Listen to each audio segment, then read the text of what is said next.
Aspiring to be a world-famous Tony's puppet, she unexpectedly transmigrated into becoming the queen of the underworld. Surprisingly, it was to help the lord of the underworld ward off unwanted suitors. So she busily tried to find 3 wives for her husband to replace herself. However, the cunning king of the underworld was secretly plotting to win her heart. At this moment, completely unaware, she was humming while snipping away at the customer's hair. She even smiled while bringing over large equipment, maintaining a great attitude while following customer requests and carefully adjusting the machine on their head. She extended her delicate white hand and with a click, quickly turned on the red button. The scene before her was shocking. Crackling electricity suddenly burst forth, giving her an unexpected full-body, numbing massage. The next second, she indeed passed out. A blinding white light appeared before her eyes, directly sucking in her confused state. The customer, whose head was just applied with various nutrients, blinked in confusion, unable to understand how this beautiful lady suddenly disappeared. In the dark realm, transparent spider lilies added an extremely eerie atmosphere to this ancient building. When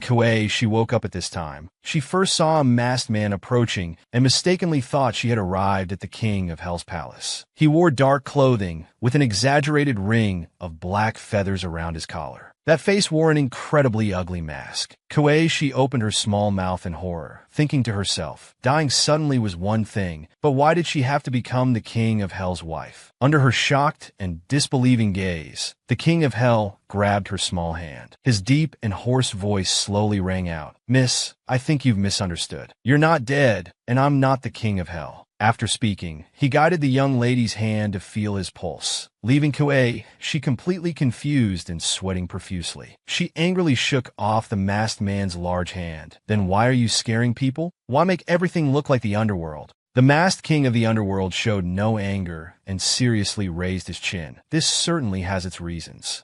She looked at him leisurely, tilting her small head and asking curiously, "Then tell me, what's the reason?" As soon as she finished speaking, the king's mask-covered lips curved slightly, and he finally said, "Because it's cool." Moments later, she picked up the portrait with an embarrassed face, her beautiful eyes not daring to blink, both small hands trembling with anger. "So you're saying that you were forced into marriage by the ugliest demon queen of the 6 realms, and in desperation, you accidentally summoned me here to be the queen of this void realm?" The king of the underworld gave the young lady an approving gesture. "Alas, this king has always been suspected for his appearance, with no one daring to marry me. It's truly helpless."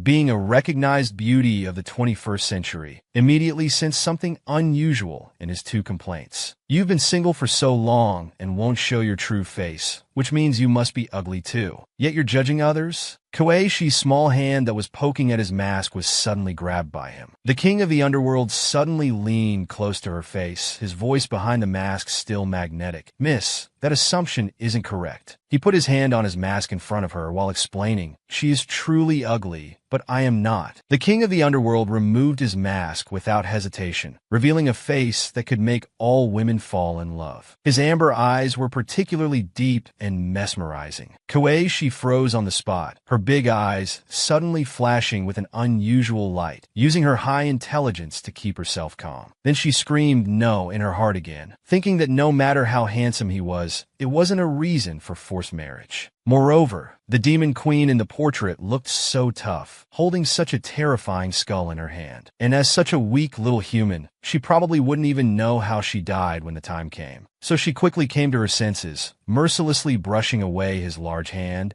and directly told the man, "I want to go back. I don't want to be this queen." The king of the underworld merely coughed lightly at this, closing his eyes indifferently. "I don't mind sending you back, but my phantom spirit jade was originally on the bed, and when you fell, you sat on it and broke it." Then he pointed pitifully at the jade pendant. "Don't think it's just broken into 3 pieces. To fully repair this jade, it would take at least 490,000 years." Koeishi's worldview completely collapsed. Her small hands frantically held her head as she knelt on the bed in despair. By now, her initial displeasure had disappeared. With a bitter face, she looked at the king and asked, "Besides this, is there any other way to go back?" The king simply stood up and extended his gentlemanly hand to her, calmly gesturing for her to place her small hand in his. "There's no other way now. We people of the Void Realm can only connect the 2 worlds through this jade's power. and now you've become my wife, registered in the void realm. The king interestedly caressed her lips, then touched her cheek with his fingertips, his compelling eyes flashing with satisfaction. So you can't return to your original world. Why not stay here with me, growing old together? Kuei-shi, watching the king draw closer, became increasingly panicked. She shouted, "Don't touch me," but accidentally tripped. She fell onto the bed behind her with a thud. The pain made her entire face contort. Suddenly, looking at the shattered phantom spirit jade, an idea struck her mind. She reached out and immediately grabbed one of the fragments. Then, with a serious face, she placed the jade against her neck and shouted at the king, "Don't force me to shed blood to protect my virtue." Seeing her threaten suicide, the king became worried and hurriedly tried to calm her emotions. "Don't be nervous. If you really want to go back, I have a method to quickly repair the phantom spirit jade." Hearing his words, Kuei-shi finally calmed down, her eyes fixed firmly on him as she asked what the method was. The king lowered his eyes. "Legend says only the yang energy from a royal offspring can mend the jade's essence. So the method is to bear me a child." After speaking, he turned his head and looked intently at Kuei-shi. Kuei-shi was also looking at him, her brows furrowed, eyes fixed straight on the king, thinking, "Have a child? Sure enough, this guy just wants my body." Suddenly, she looked down at the jade fragments on the bed, and a bold idea struck her. "Wait, it just needs to be a child, right? It doesn't necessarily have to be one I bear." With this thought, her face immediately brightened. She extended her right hand to the king. "Deal? A promise made cannot be taken back." He had expected her to make more of a fuss about this method, but surprisingly, she agreed so readily. This left the king somewhat confused, looking at her with questions all over his face. However, her agreement was a good thing. He could figure out how to handle future matters later. So the king extended his left hand to her. Their hands joined together, sealing the deal that couldn't be taken back. At this moment, Kuei-shi couldn't help but smile thinking about her plan. She thought, "Once I match you with someone, won't there be plenty of people to bear your child?" Seeing her return to her cheerful self, the king felt relieved. Suddenly, his expression changed as he stared intently at Kuei-shi. He noticed a small wound on her neck that was bleeding, probably from when she had held the jade fragment against it earlier. Realizing this, his brows furrowed tightly as he stared at the wound, lost in thought. Then he held Kuei-shi's hand and slowly moved closer to her, his eyes fixed on her neck. His focused and alluring gaze immediately captivated Kuei-shi. She lifted her head, eyes unblinking as she stared at his handsome face. Her heart was pounding rapidly. The man before her suddenly drew closer and closer, then kissed her forehead. This moment left Kuei-shi frozen in place, thinking he was about to force himself on her. Time passed unknowingly as the king continued kissing her forehead. Kuei-shi finally snapped back to reality from her reverie. Her eyes widened immediately, and her brows furrowed tightly. Seeing he had no intention of leaving, she gritted her teeth and lowered her eyes, feeling anger rising within her. Then she clenched her right hand tightly, raised it high, and swung hard at the king's handsome face, shouting, "Pervert!" She closed her eyes tightly, not daring to look at him, continuing to swing her fists wildly. "I'm going to beat you to death." After the king came to his senses, he quickly grabbed her flailing fists and tried to calm her down. "Don't be agitated. I was just placing a protection spell on you. There are many dangers when walking in the underworld." Just as he finished speaking, an urgent voice came from outside. "Your Highness, the Demon Queen has come again, and she's brought many people." Kuei-shi immediately stopped her attacks, eyes widening in shock. She thought, "That's too quick. Will she tear me apart? I should form an alliance. Will I be able to return alive?" At this thought, her body began trembling in fear. The king noticed her emotions and pulled her into his embrace. "Don't be afraid. I'm here." But Kuei-shi rolled her eyes at these words. "Brother, are you kidding? Why play the hero now? If you hadn't summoned me, I wouldn't be afraid of her." After noticing her emotions had settled, the king ordered those outside, "Come in and dress the queen." Looking at his handsome face and experiencing his attentive care, Kuei-shi's heart softened. "Never mind, since I'm in unfamiliar territory, I'd better stick close to him." Soon the door creaked, and the two large doors were pushed open from outside. A white-haired young boy in white clothes entered with 4 maids. He walked to them, bowed, and looking at Kuei-shi on the bed, said, "Queen, please come." When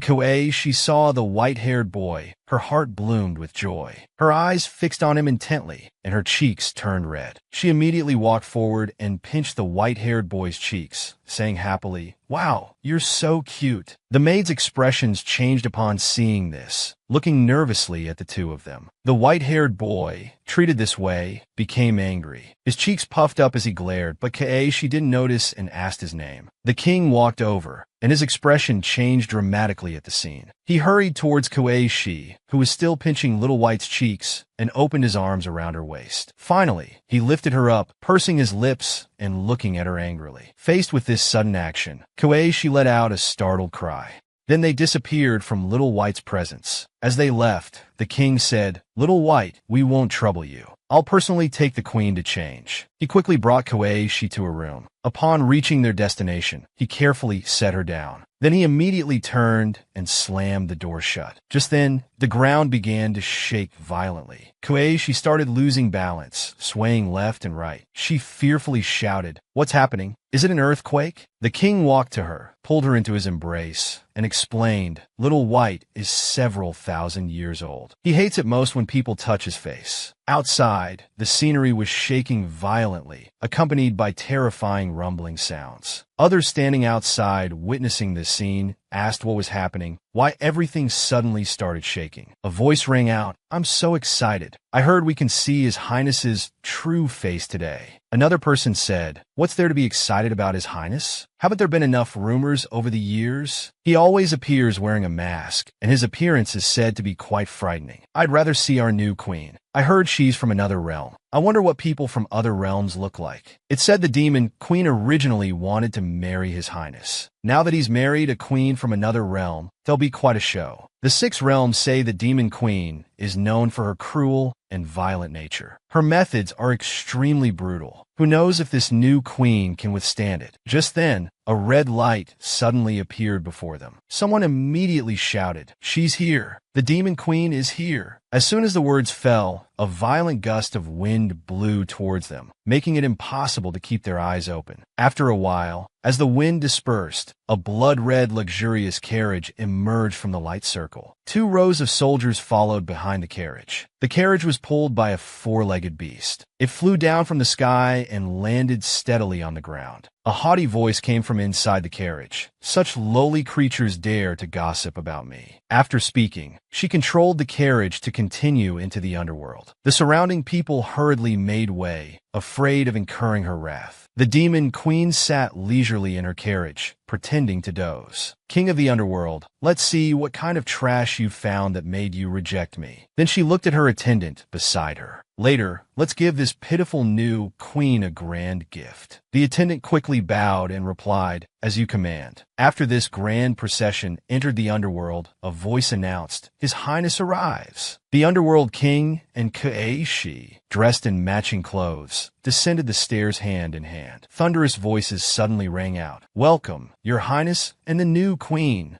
Shi, forced to dress extremely gorgeously, stood tensely beside the underworld king, internally giving herself encouragement. "Make the best of it. Once I finish acting out this wedding for the demon queen to see, I can go home and continue being Tony." The female onlookers around exclaimed, "Heavens, is that the underworld king? He's so handsome. Why did he wear a mask before?" The male spectators further back were also surprised. "So that's the queen from another realm. She's even more beautiful than a celestial maiden. We're in love." The man standing in the main position suddenly raised his hand, his eyes extremely serious. A crystal-clear hairpin materialized in his hand. He expressionlessly handed it to Shi, who looked at the hairpin with slight confusion and quietly asked, "What is this?" The underworld king, not understanding her reaction, personally held it between 2 fingers and inserted it into her hair. "This is the token I've always wanted to give you." The crystal-clear hairpin suited Shi's taste. She touched the pearl on the hairpin, thinking, "So this is a token?" He's really into his role. Placing the beautiful hairpin in his beloved's hair made the underworld king's lips curve slightly. He then rubbed his fingers that had touched her hair. The crowd exclaimed again, "How beautiful! Is that the legendary Xinling flower? It takes 10,000 years for just one to bloom." Meanwhile, The demon queen had quickly entered the area, accompanied by a trembling little maid. The demon queen thoughtfully scanned the opposite side, her pupils suddenly contracting. It's her? How is this possible? The underworld king's hand hadn't withdrawn, and the woman before him was looking up at him. They formed a beautiful scene. As the demon queen's memories unfolded, it was a day 3,000 years ago. She was still a young girl wearing a pink dress. She was climbing a mountain for a fruit, with only vines hanging down the mountainside, making her climb up step by difficult step. Unexpectedly, a monster appeared behind her, opening its fang-filled mouth with a crackling sound, about to bite her side. The young queen quickly turned around, sensing something. The two antennae on her head flashed like radar, and her delicate brows furrowed deeply. Obviously, the monster wasn't afraid at all. It suddenly opened its 6 eyes and crawled forward rapidly with its numerous legs. The young queen hurriedly stretched out her small hand to stop it. Her delicate voice suddenly became sharp and bold. "Beast, I am the demon realm's princess." The monster didn't care who she was. It rammed its head against the mountainside. Fortunately, the young queen managed to dodge in time using her magic power. But she had merely dodged the monster's attack, completely forgetting she was climbing a mountain. Thus, she fell unexpectedly. Her rapidly falling body was suddenly saved by someone who used their body to shield her from the fierce wind, relieving her fear of death. The young queen stared dumbfounded at the supreme god who saved her. His hair floated in the wind before her face. From that moment, her little heart began to beat wildly. The supreme god then had silver long hair, wore a mysterious ornament on his forehead, and had a round pendant on his neck just like hers. He firmly held the young queen with one hand and coldly extended his other hand. Supreme power emerged from his palm, causing a fierce wind to blow around them. That power struck the monster, countless light marks passing over it, and ice spikes appeared one after another on its body. After handling everything, the supreme god showed no interest in dealing with this little girl who seemed to worship him, so he slowly closed his eyes. But he didn't let go. The young queen's oversized robes were disheveled by the fierce wind, but he remained unaffected as he carried her down the mountain. Unexpectedly, after they both landed,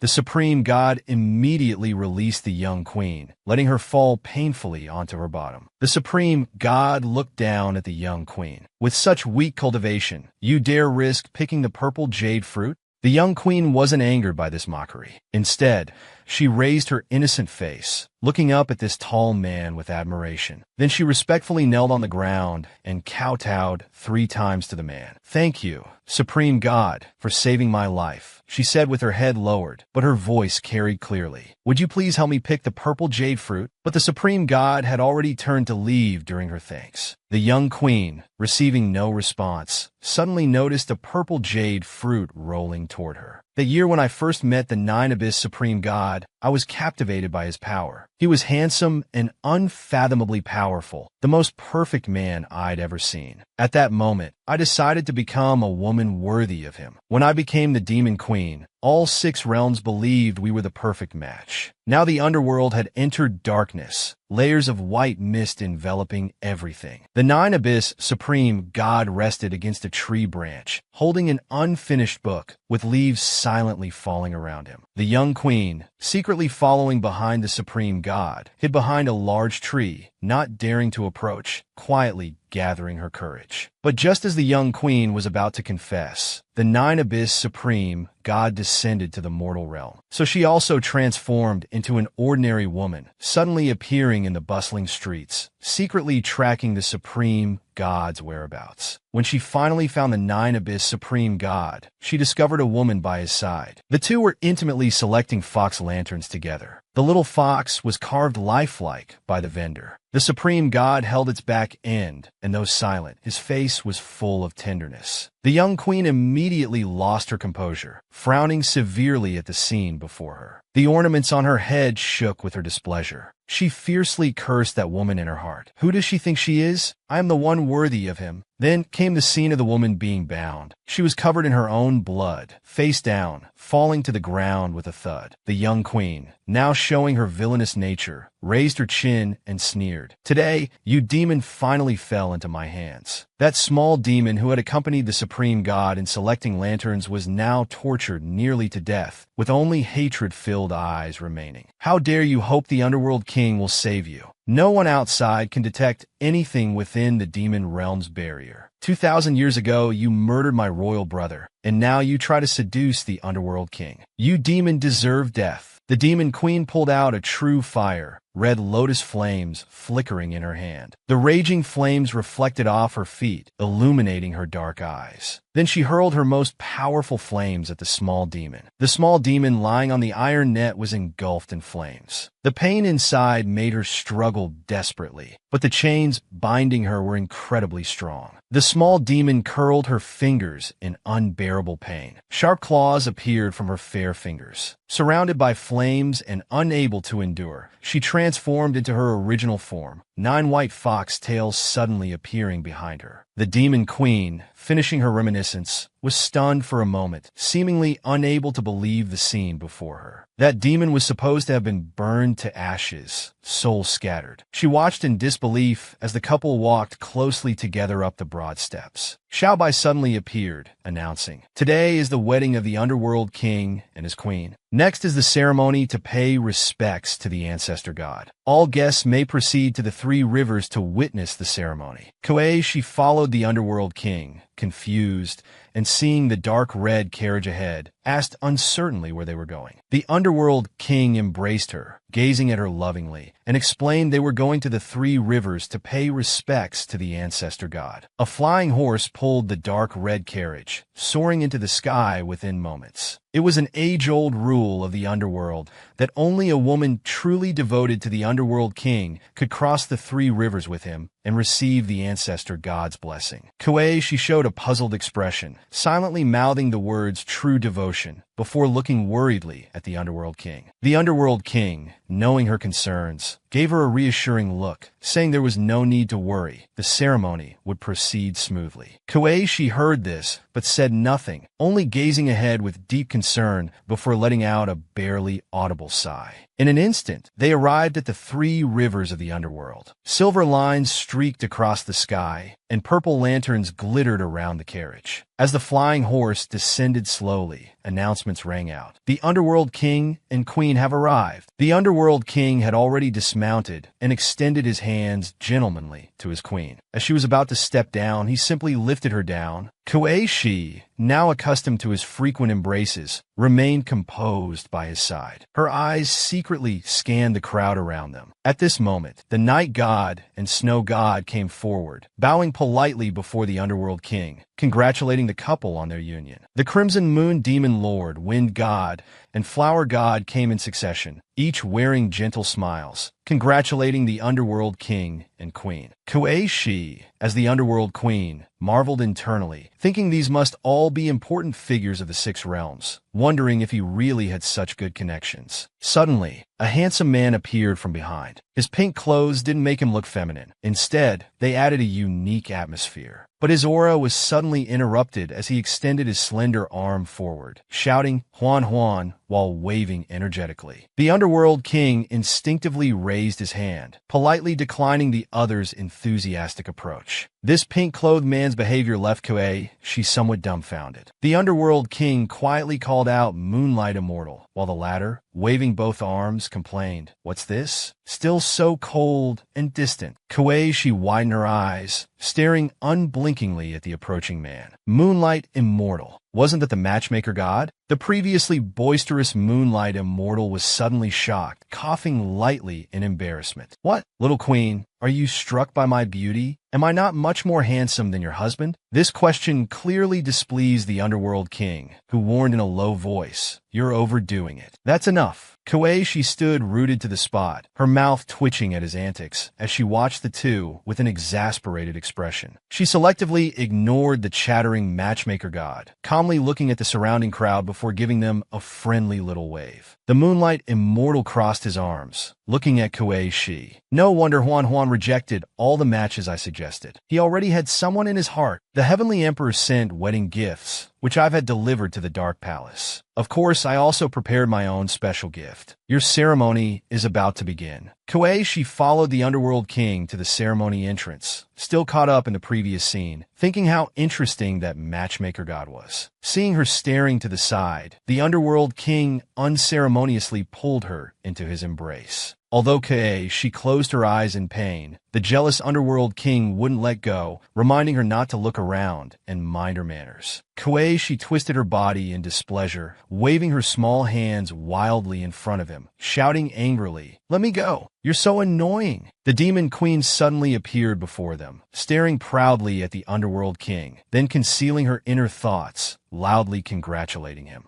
She, who had been struggling in the underworld king's embrace, suddenly looked up at the voice, becoming completely still. The demon queen only looked at the underworld king, saying, "It's been a long time. I didn't expect our next meeting would be on your wedding day." Koeishi's expression became flustered, large beads of sweat rolling down her cheeks. This woman's aura was so strong, and why did she look so familiar? The underworld king politely cupped his hands with her, saying, "Demon Queen's presence today is a great honor for me." Koeishi's mouth opened slightly in sudden realization. The demon queen? Was she this powerful? And so young and beautiful, with such an enchanting figure? The demon queen felt her gaze and gave her an emotionless glance. She was actually drawn to this small demon's current incarnation. A silver light flashed before Koeishi as she thought in shock. Is this the same person from that portrait? The supposedly ugliest woman in the 6 realms? My goodness, do all women in the demon realm have such devilish figures? Look at that enchanting figure and composed aura. Except for that strange pair of feet, though they look odd, they somehow suit her forehead perfectly. But her face is absolutely beautiful. She has purple eyes like Maybelline mascara, and those flame-red lips are the perfect finishing touch.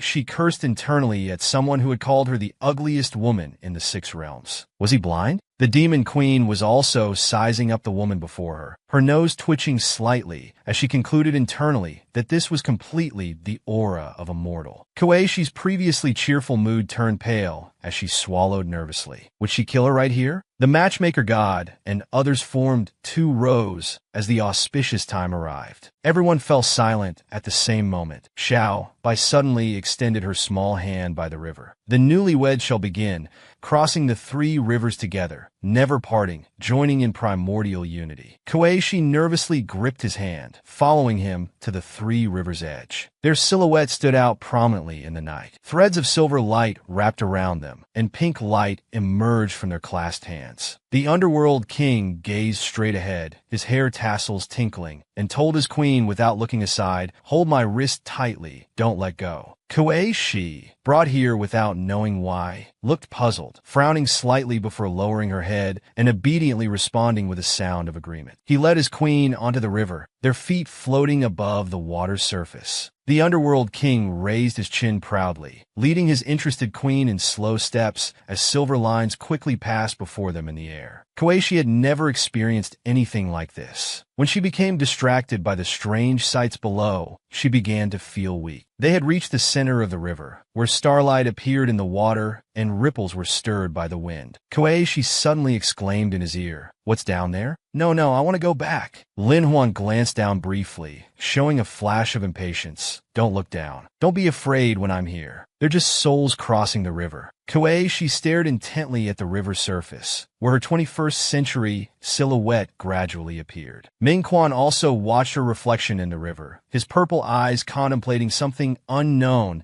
as his previously sharp aura instantly softened. The demon queen on the shore was utterly astonished. The 3 rivers' water could show past and present lives, so why was she this mortal? Koeishi was completely unaware of these things. Her small face showed confusion as she leaned towards Minghuan, asking, "What's wrong?" Minghuan held her small hand tightly, withdrawing his gaze from below and shaking his head very gently, ignoring the whispers around them. They were approaching the opposite bank of the 3 rivers, with peaceful scenery behind them. The demon queen nodded with absolute certainty. That fox spirit soul had been completely destroyed, with no chance of reincarnation. This must just be a resemblance. The crowd on the opposite bank exclaimed, "Great, they made it across. We can't touch these waters. Let's find a carriage to cross." Everyone stood before the underworld's gate, its majestic frame standing against the stone wall, silver threads floating within. Ming Huan led his queen into the cave, outside light faintly illuminating the stone walls. A blue-flamed statue stood to their left. They quickly reached the front of the stone cave, where sunlight fell on the statue.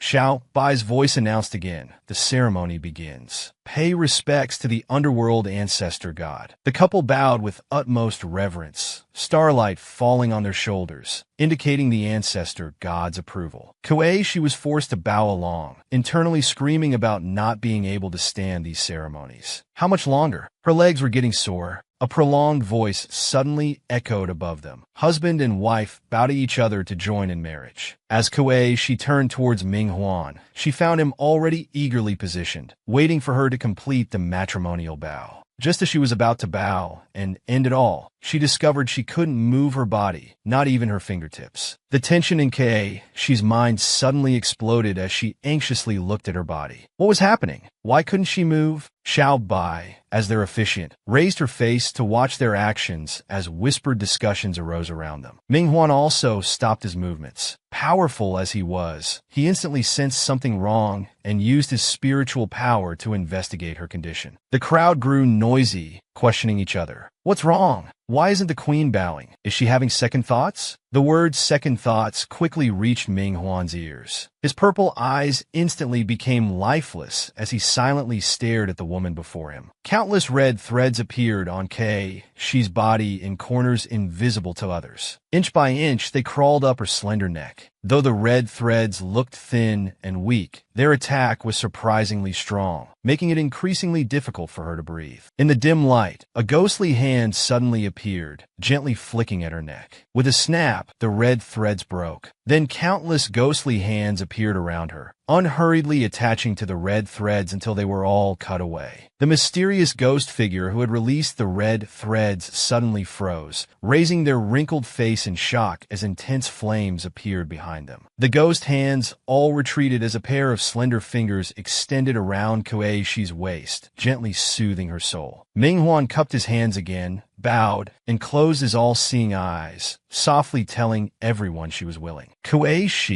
being the person involved, was completely confused. The series of strange events that had just occurred left her completely baffled, but she quickly responded to Ming Huan's movements, bowing with him to complete their marriage. Xiao Bai stood calmly in place, and seeing their completed bows, showed no surprise as she quickly shouted to the heavens, "It is done." Ming Huan took her soft hand as the surrounding crowd offered their congratulations. Congratulations to the newlyweds on their union. Congratulations to the Underworld King's Queen. Just as Ming Huan was about to have Xiao Bai escort them back to the chamber, she frowned at her shoulder. "What is this thing? Help me get rid of it." Ming Huan immediately showed a righteous expression, his hands emanating a faint blue light. "That's my spiritual energy. It's there to protect you." Kuei, she didn't care about protection. Her big eyes glared fiercely at Ming Huan. "You disgusting pervert. Take it away now." The matchmaker suddenly called out Huan Huan, while a companion grabbed Ming Huan's shoulder. "Don't be impatient, little queen. We'll return your husband after sharing a drink with him." Ming Huan followed their steps to leave, but not before turning back to remind his wife standing there, "Wait obediently in the room for my return." Kuei, being touched all over by this detestable man's spiritual energy, her pretty face already bright red, had no choice but to reluctantly pretend to be obedient and say she would wait. Xiao Bai suddenly approached with her short legs, bowing respectfully to the queen. "Everything is ready. I'll escort you back to the Underworld King's chamber." Ming Huan's spiritual energy remained on her body, but had stopped moving. Kuei, she looked flatly at Xiao Bai, pouting and making a slight retching sound. Ming Huan, surrounded by the crowd, waved for them to follow. "The wine and food are ready. Let's all return to the main hall for drinks." The demon ancestor queen, standing among the crowd, stared fixedly at the approaching Underworld King. She alone didn't follow the main group leaving. The demon ancestor queen's face showed discomfort as she lowered her gaze, trying to catch his attention. She suddenly opened her mouth to say something. As Ming Huan passed by her, he quietly reprimanded this demon queen. "Don't let there be a next time. Mind yourself." He walked straight past her without sparing her a single glance, causing a surge of defiant spirit to well up in the demon queen. So she shouted angrily at Ming Huan. "Why him? Just because he looks like that fox spirit?"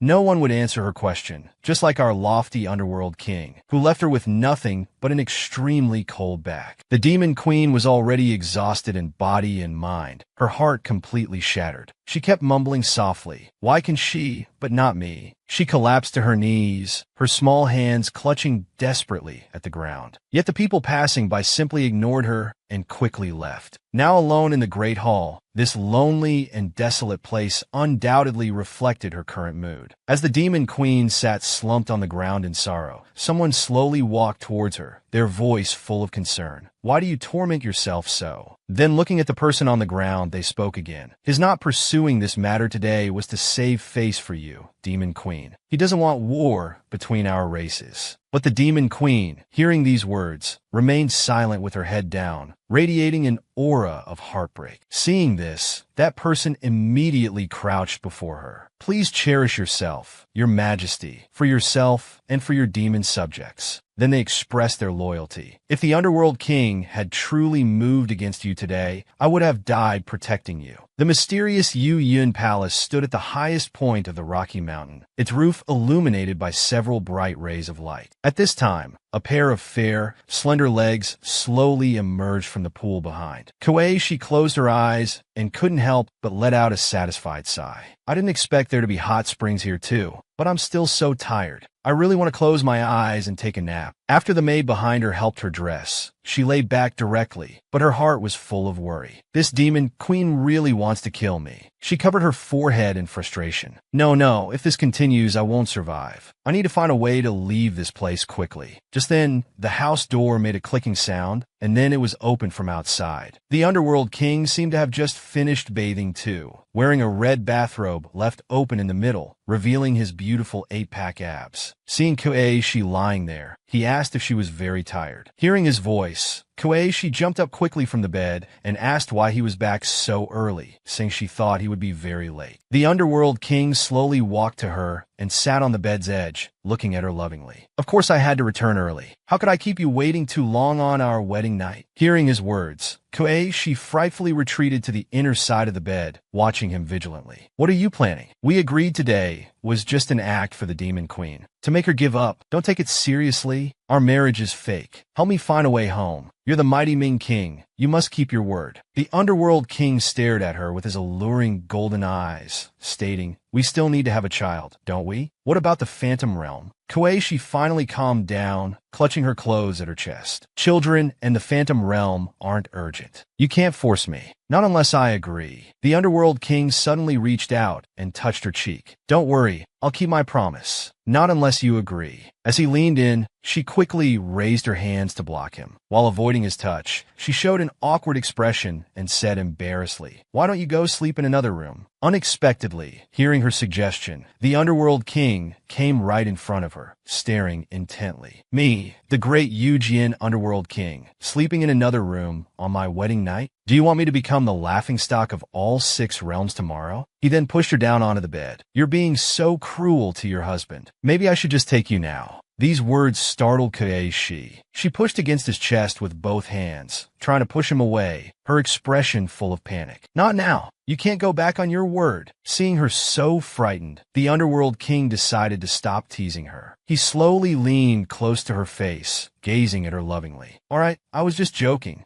Just as Kuei was about to get angry, the underworld king kissed her forehead. "It's late. Let's sleep." This kiss immediately calmed her heart. She looked up at the underworld king, who had already closed his eyes, and couldn't help but clench her fists, frowning. She thought, "Damn it, how can I sleep with him so close?" She didn't know when she fell asleep last night. When she woke up, she was alone in bed. Only the lingering warmth beside her proved it wasn't a dream. Soon, a maid approached with washing items. "Queen, since you're awake, please freshen up. I'll bring your breakfast shortly." Seeing someone enter, she hurriedly sat up and looked at the woman with a confused expression, asking who she was. The maid quickly knelt down. "This servant is called Lon Lon. The king sent me to serve you. It's my fortune from several lifetimes to serve the queen." Hearing her words, Kuei praised her. "Indeed graceful and clever. I like you. Please stand up." Lon Lon quickly thanked her for the praise. After washing up, she sat at the dressing table while Lon Lon did her hair. Looking at herself in the mirror, she asked for a simple ponytail. After some time getting ready, Kuei was transformed. She wore a light blue dress with a white lotus in her hair, looking particularly fresh and elegant. Just then, there was a commotion outside. Kuei asked Lan why it was so noisy. Lan happily replied, "The Underworld King's marriage to you has the people of the Underworld holding blessing ceremonies and street parades. Usually, beautiful maidens wear fancy clothes and walk at the front of the parade, often earning cheers from the people." Kuei immediately grabbed Lanlin's hand. "Beautiful maidens? Quick, go find some maidens more beautiful than me from the parade. Say the Underworld King wants those beauties." But Lan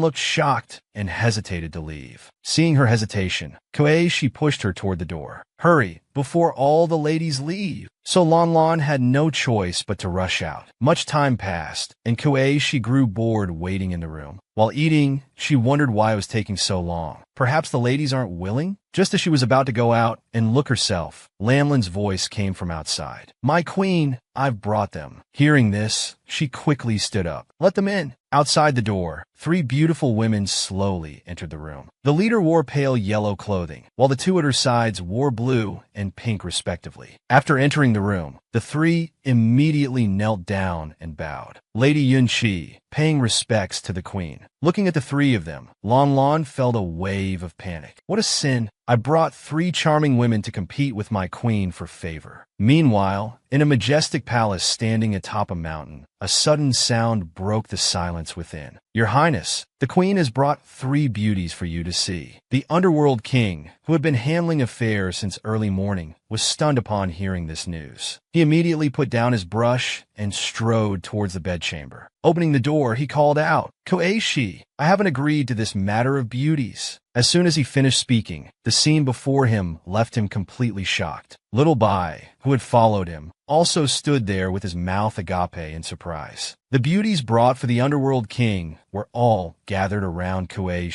When they heard the sound at the door, they all looked up towards it. The Underworld King immediately entered the room and looked at the women surrounding his queen. "What are you doing?" Seeing him arrive, Kuei hurriedly waved his free left hand, speaking nervously. "No, it's not what you think." 2 of the women immediately fell to their knees, leaving only Yunqi still clinging to Kuei.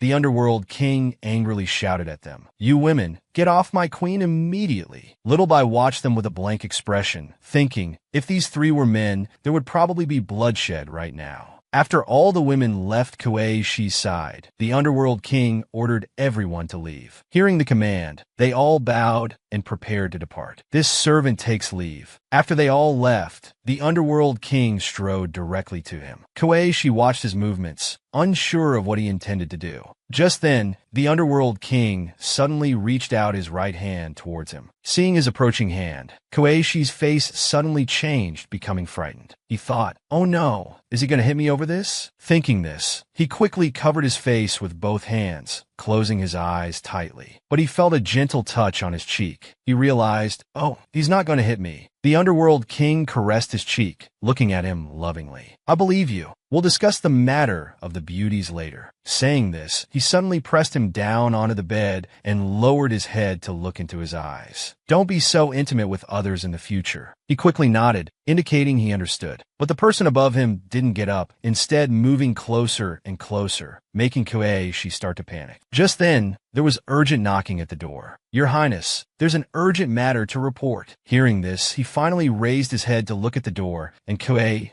let out a slow breath. Seeing him look back at himself, Kuei hurriedly urged, "If there's business, you should go handle it quickly." So the Underworld King left his side, lowering his eyes to look at him. "Then I'll go first. Rest well." After going outside, the Underworld King leaned against a wall, clutching his chest. Little Bai hurriedly asked, "Your Highness, are you unwell? Should we call for someone?" The Underworld King shook his head, eyes closed, brows slightly furrowed, his voice full of discomfort. "No need. I just have chest pain from being angered by the queen." Hearing this, Little Bai didn't understand, so he looked at the Underworld King questioningly. "Didn't you just say you trusted him?" After a while, when he recovered, he looked seriously at Little Bai. "Tell me, could it be that the queen is using the excuse of finding beauties to keep female companions?" Surprised that his master could think this way, Little Bai looked at him awkwardly, then gave a forced laugh, his mouth twitching as he replied, "That's probably not it." Meanwhile, Kuei Shi, who had just recovered and was sitting at the table drinking tea, suddenly sneezed twice. He thought, someone must be talking about me behind my back. Recalling the scene with Yun Qi just now, his expression became very serious. Could that woman be gay? So he began to carefully recall the initial scene. After they had paid their respects, he asked them to come closer so he could see their faces. Hearing his words, they immediately stood up and came forward. But unexpectedly, the one called Yun Qi suddenly grabbed his hand. Then she pushed him down onto the bed, her hands wandering inappropriately, making his face turn bright red. Yun Qi removed her upper garment and looked at her lovingly. "I heard you're collecting beauties for the king. Do you think I'm good enough?" Seeing this spring scene before her, she thought this was too much. But now wasn't the time to look at this, so she hurriedly said it was enough. Then he became worried again. Could the king handle someone so passionate? Wouldn't it be too exhausting? Unexpectedly, the other two also rushed forward. "Queen, you can't be biased. Look at me too. If you choose me, this servant promises to satisfy you." Seeing this scene, he felt like crying. After finishing his recollection, he suddenly stood up, slapped the table with both hands, and said with a bright smile, "Good, I've decided."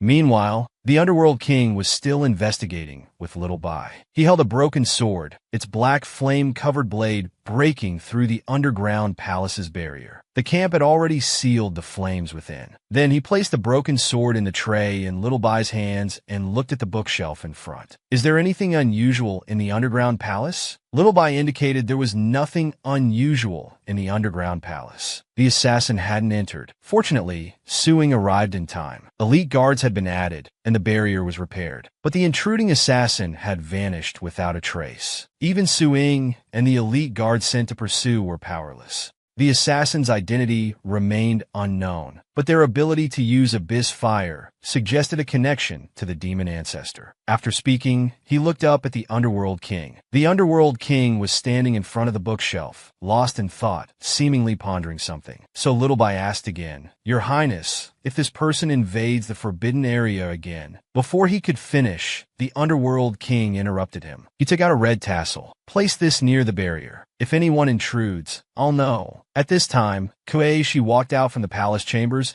and went directly to the mountaintop. Lon Lon followed behind him worriedly. "My queen, watch out for the loose stones." After climbing to the top, Kuei Shi admired the scenery. He noticed several mountains floating in the air and asked Lon Lon, "What are those floating mountains?" Lon Lon walked to his side and pointed at the mountains, explaining, "That's Purple Tranquility Palace, and over there are Ling Long Palace and Huan Yu Palace." Kuei Shi asked curiously, "Why have I never seen anyone enter or leave Huan Yu Palace?" Lon Lon immediately replied, "My queen, Huan Yu Palace has always been uninhabited. The king ordered that no one may set foot in that place." Hearing this, Kuei Shi became curious and turned to ask, "Why isn't anyone allowed in?" Lon Lon lowered her head, indicating she didn't know either. This made Kuei Shi, who was already curious, even more eager to know the reason. He thought, this Huan Yu Palace is so mysterious. After some time playing around, Kuei Shi returned to his palace. Upon returning, he sent for Yun Qi and had her sit beside him. He lowered his head and whispered his plan in her ear. After hearing his words, Yun Qi's face turned red, and she looked at their queen with slightly furrowed brows, seeming to want to confirm something again. But Kuei Shi didn't give her the chance, patting her shoulder and looking at her seriously. "Don't overthink it. Just do as I say." So she could only walk down and bow to Kuei Shi. This servant obeys. After a day of complicated matters, the beautiful night finally arrived. After handling today's affairs, the Underworld King changed into new clothes with the help of his maids. Then, walking back to his chambers, the maids followed closely behind him, each carrying a red lantern. Arriving at the chamber door, he placed his hand on it and said, "My beloved, I'm back." But when he entered, he found the lights were out and the gauze curtains were drawn. He was puzzled. Asleep so early? He walked straight to the bed, looking tenderly at the slightly raised figure under the blanket. Then he lifted the covers and slipped in, looking at the sleeping figure, pretending to scold. "How dare you sleep without your husband? It seems I must punish you properly." After saying this, he leaned down to Kuei Shi's shoulder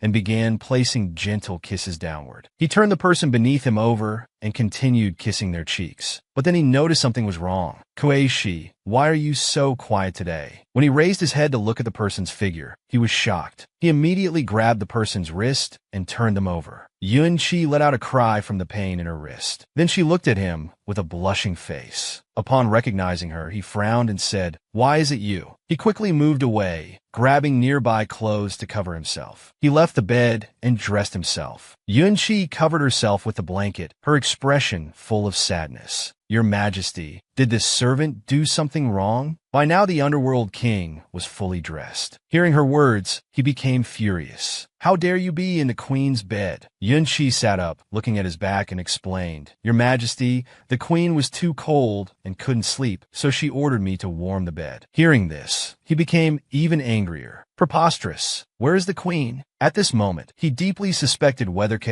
she truly wanted to keep female companions. Seeing the king so angry, Yunqi dared not say more and quickly told him. The Queen said she ate too much and wanted to go for a walk. Upon hearing this, the Underworld King became worried. Not good with his mortal body. He shouldn't breathe in too much cold air in the netherworld. With this thought, he didn't even bother putting on his outer robe and strode out immediately. Behind him, Yunqi called out concernedly, "Your Majesty, the night wind is cold. Where are you going?" After leaving the chamber, the Underworld King walked straight up the mountain, planning to look from the highest point to see if he could spot him. Meanwhile, our puppet was walking along the rugged cave path with his little maid. Lon Lon held a lantern, following closely behind him. "My queen, we should go back. The king will be angry if he finds out." Koichi rejected her suggestion immediately. No, going back now would ruin everything. The mountain path beneath their feet grew increasingly treacherous. Lon Lon became frightened at the thought of the king finding out. Koichi comforted her. "What's there to fear? Let's find a place to hide first." Koichi smiled, seeing the light ahead, while Lon Lon remained worried. "The king forbids anyone from entering here. No one has ever dared to come." Hearing this, Koichi became even more pleased. "Perfect. No one will find us here." Suddenly, he looked up, his expression changing dramatically. A bright light had appeared in the sky ahead,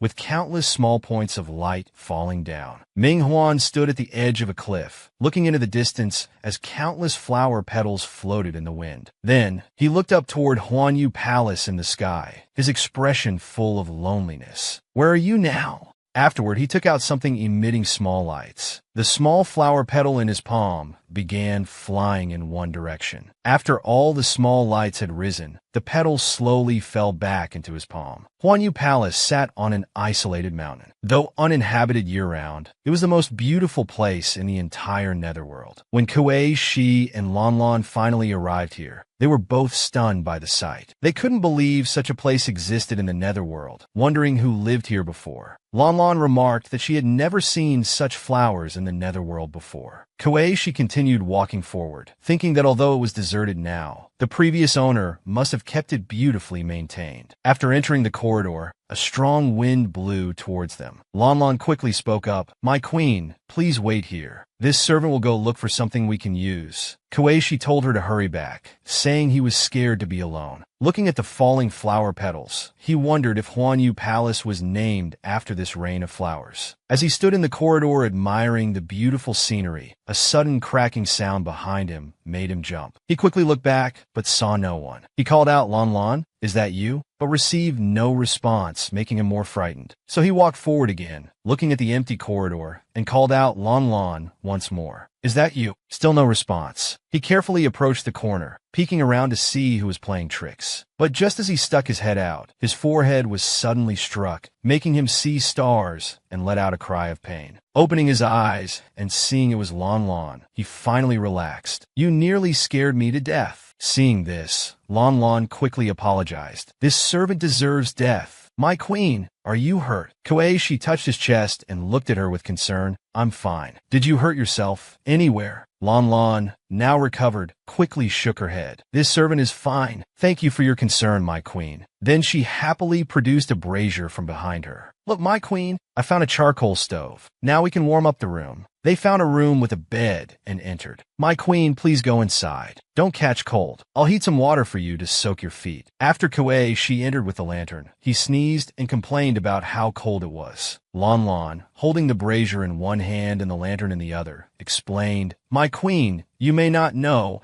but the netherworld is always this cold, and it gets even colder at night." Hearing this explanation, she was puzzled. "Then why don't I feel this cold in Yuyun Palace?" While tending to the brazier, Lan explained, "That's because His Majesty ordered warming jade to be placed throughout your palace, even in your bathing spring." She was stunned to hear this, not realizing Ming Huan had been so thoughtful. Lan prepared his foot bath while praising their king. "His Majesty is so considerate of you, my queen. This servant envies you so much." But she didn't understand, frowning and looking at her questioningly. "What's there to envy? All men are scoundrels." The term scoundrel confused Lan. She looked up at her queen and asked what it meant. Thinking of Ming Huan as a scoundrel made she angrier. He explained, "It means they'll go after any beautiful woman." Hearing this explanation, Lan became even more confused, looking at she uncomprehendingly. "But this servant has never seen His Majesty treat any woman so well."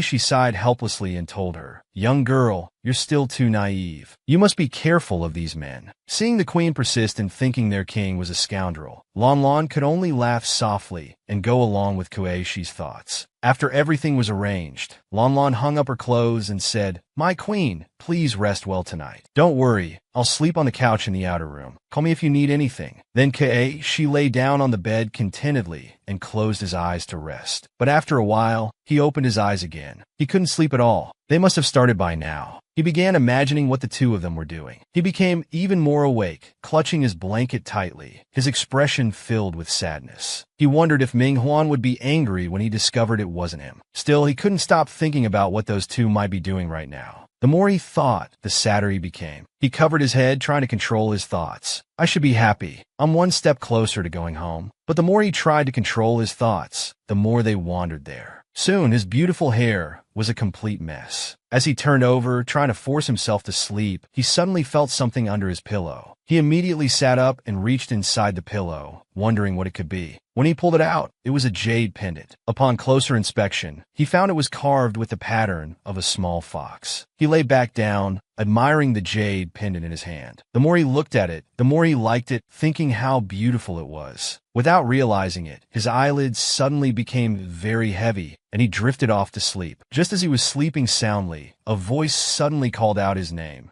"Shi." He slowly opened his eyes and looked toward the source of the voice. "Who's calling me?" When he became fully awake, he saw Ming Huan sitting in front of him, staring directly at him. "Why are you hiding here? I've been looking for you all night." Seeing him, she quickly sat up and asked, "How did you find me?" Before he could finish, the Netherworld king interrupted him. Should I be sleeping with another woman? Did you think you could fool me by having that woman impersonate you?" He opened his arms and pulled she, blanket and all, into his embrace. Looking straight into his eyes, he asked, "Do you despise me that much? Do you feel nothing for me at all?" He continued staring, his expression full of sadness, but seemingly suppressing something.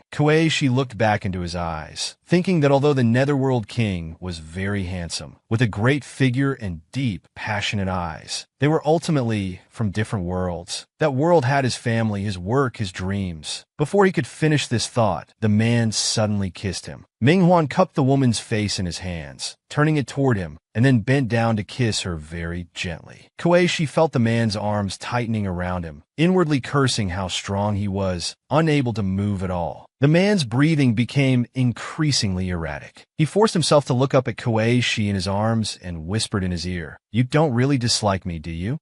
She hadn't yet responded. His small face flushed red as he panted softly. At the same time, the man suddenly lowered his head, kissing his collarbone inch by inch. He found himself lost in the other's tenderness, unconsciously lifting his long leg slightly. Suddenly, Ming Huan sat up straight. Two ghostly hands appeared on his body, and a voice sneered ethereally, "You're not worthy of Ming Huan." Kuei, she instantly regained his senses, quickly grabbed the blanket and sat up, shouting angrily, "Who's there? Who is it?" The black, ghostly hands continued caressing his body. A small head emerged behind him, with the same cascade of curly hair as his. Unexpectedly, this ghost suddenly looked up, giving Kuei a cold glance. Its small hand stroked Ming Huan's chin as it explained word by word. "My name is Kuei Shi." Kuei-shi's pupils dilated in shock as he stared at the woman before him. "How does she look exactly like me?" Frightened, he pointed at the black ghost and demanded loudly, "Are you human or ghost? Let go of Ming Huan." The ghost tilted its head expressionlessly. "Don't you want to return to your world? Then I'll take your place as the Netherworld King's consort." Kuei gave up trying to talk to her and instead warned Ming Huan sitting opposite, "Be careful of that woman. She might be a demon." The ghost placed one hand on the man's shoulder and suddenly unleashed a powerful attack with the other, coldly commanding, "Shut up, you useless thing." Though mocked by the ghost as useless, he was now completely powerless to fight back, left to struggle in pain. Kuei glared defiantly, mouth open trying to call Ming Huan, small hands frantically waving around. Unexpectedly, the ghost's eyes flashed coldly, unable to suppress a maniacal laugh. Sleep in endless dreams. Kuei was forced into a terrible nightmare, his fair soft body surrounded by black mist. This unbearable sensation made him cry out continuously. Lan, who had been sleeping in the side hall near the main chamber, quickly ran over after hearing the sound, anxiously wanting to check on the consort's condition. He sat down beside the consort, gently stroking his arm in comfort. "Wake up, Your Highness. Lan is here. Don't be afraid." In the deep night, Xiaobai was still awake. Upon seeing the scene appearing on the spirit stone, his small frame froze. Before the ghost could withdraw her attacking hand, a sudden gust of wind blew through the room, snapping Ming Huan out of his daze. With a crisp snap, he grabbed the female ghost's wrist from beside him. Ming Huan frowned impatiently, tightening his grip on her hand. "What have you done to Kuei-shi?" The ghost blinked in great surprise, using a face identical to the consort's to put on an innocent expression. "You're not just an illusion in the dream?" Ming Huan struck out forcefully with his palm, only to see the ghost transform into several butterflies. "Who are you? Why have you invaded the Netherworld Queen's consciousness?" The butterflies fluttered around her, while an eerie laugh came from somewhere unknown, making the palace seem even more frightening. Ming Huan stood silently, scanning the butterflies fluttering around, while the cold laughter showed no signs of stopping. The ghost suddenly appeared behind the man, pulling her lips into an eerie smile. "Your Majesty's anger frightens this humble servant. I have become one with Kuei-shi. From now on, Kuei-shi will go nowhere, serving you wholeheartedly." The ghost, seemingly not satisfied, boldly caressed the king's arm, pressing her small face lovingly against his chest. Ming Huan suddenly wrapped his arm around the ghost's waist. Before he could speak, she called out, "Your Majesty, let me please you." Several butterfly wings appeared on the ghost's back, and her exposed shoulders suddenly felt a chill as powerful pressure filled the room. Using Kuei-shi's face, the ghost lifted her head in disbelief. She no longer called him Your Majesty, but coldly addressed him as Ming Huan. The ghost suddenly smirked. "Ming Huan, you really don't know how to cherish beauty." With that, the ghost suddenly vanished, leaving behind numerous black butterflies flying back and forth before Ming Huan's eyes. He stared meaningfully at the butterflies, watching them gradually break into fragments, his hands at his sides, completely motionless. The ghost's voice came from the few remaining butterflies. "We still have long days ahead to spend together. We will surely grow fond of each other over time." Ming Huan looked at the gradually clearing surroundings, a trace of displeasure crossing his brow. "Just an illusion. I wonder where this ghost's true form is." Unexpectedly, a butterfly appeared stealthily, then with sparkling black light, instantly attached itself to his neck. Ming Huan suddenly closed his eyes. Light from above shone into his body, and white feathers appeared around him. Feather-like spiritual power emerged within her body, her hair floating without wind, and her lower body gradually becoming transparent. She lazily looked toward the running Xiaobai, who shouted loudly, "Lord Xiaobai."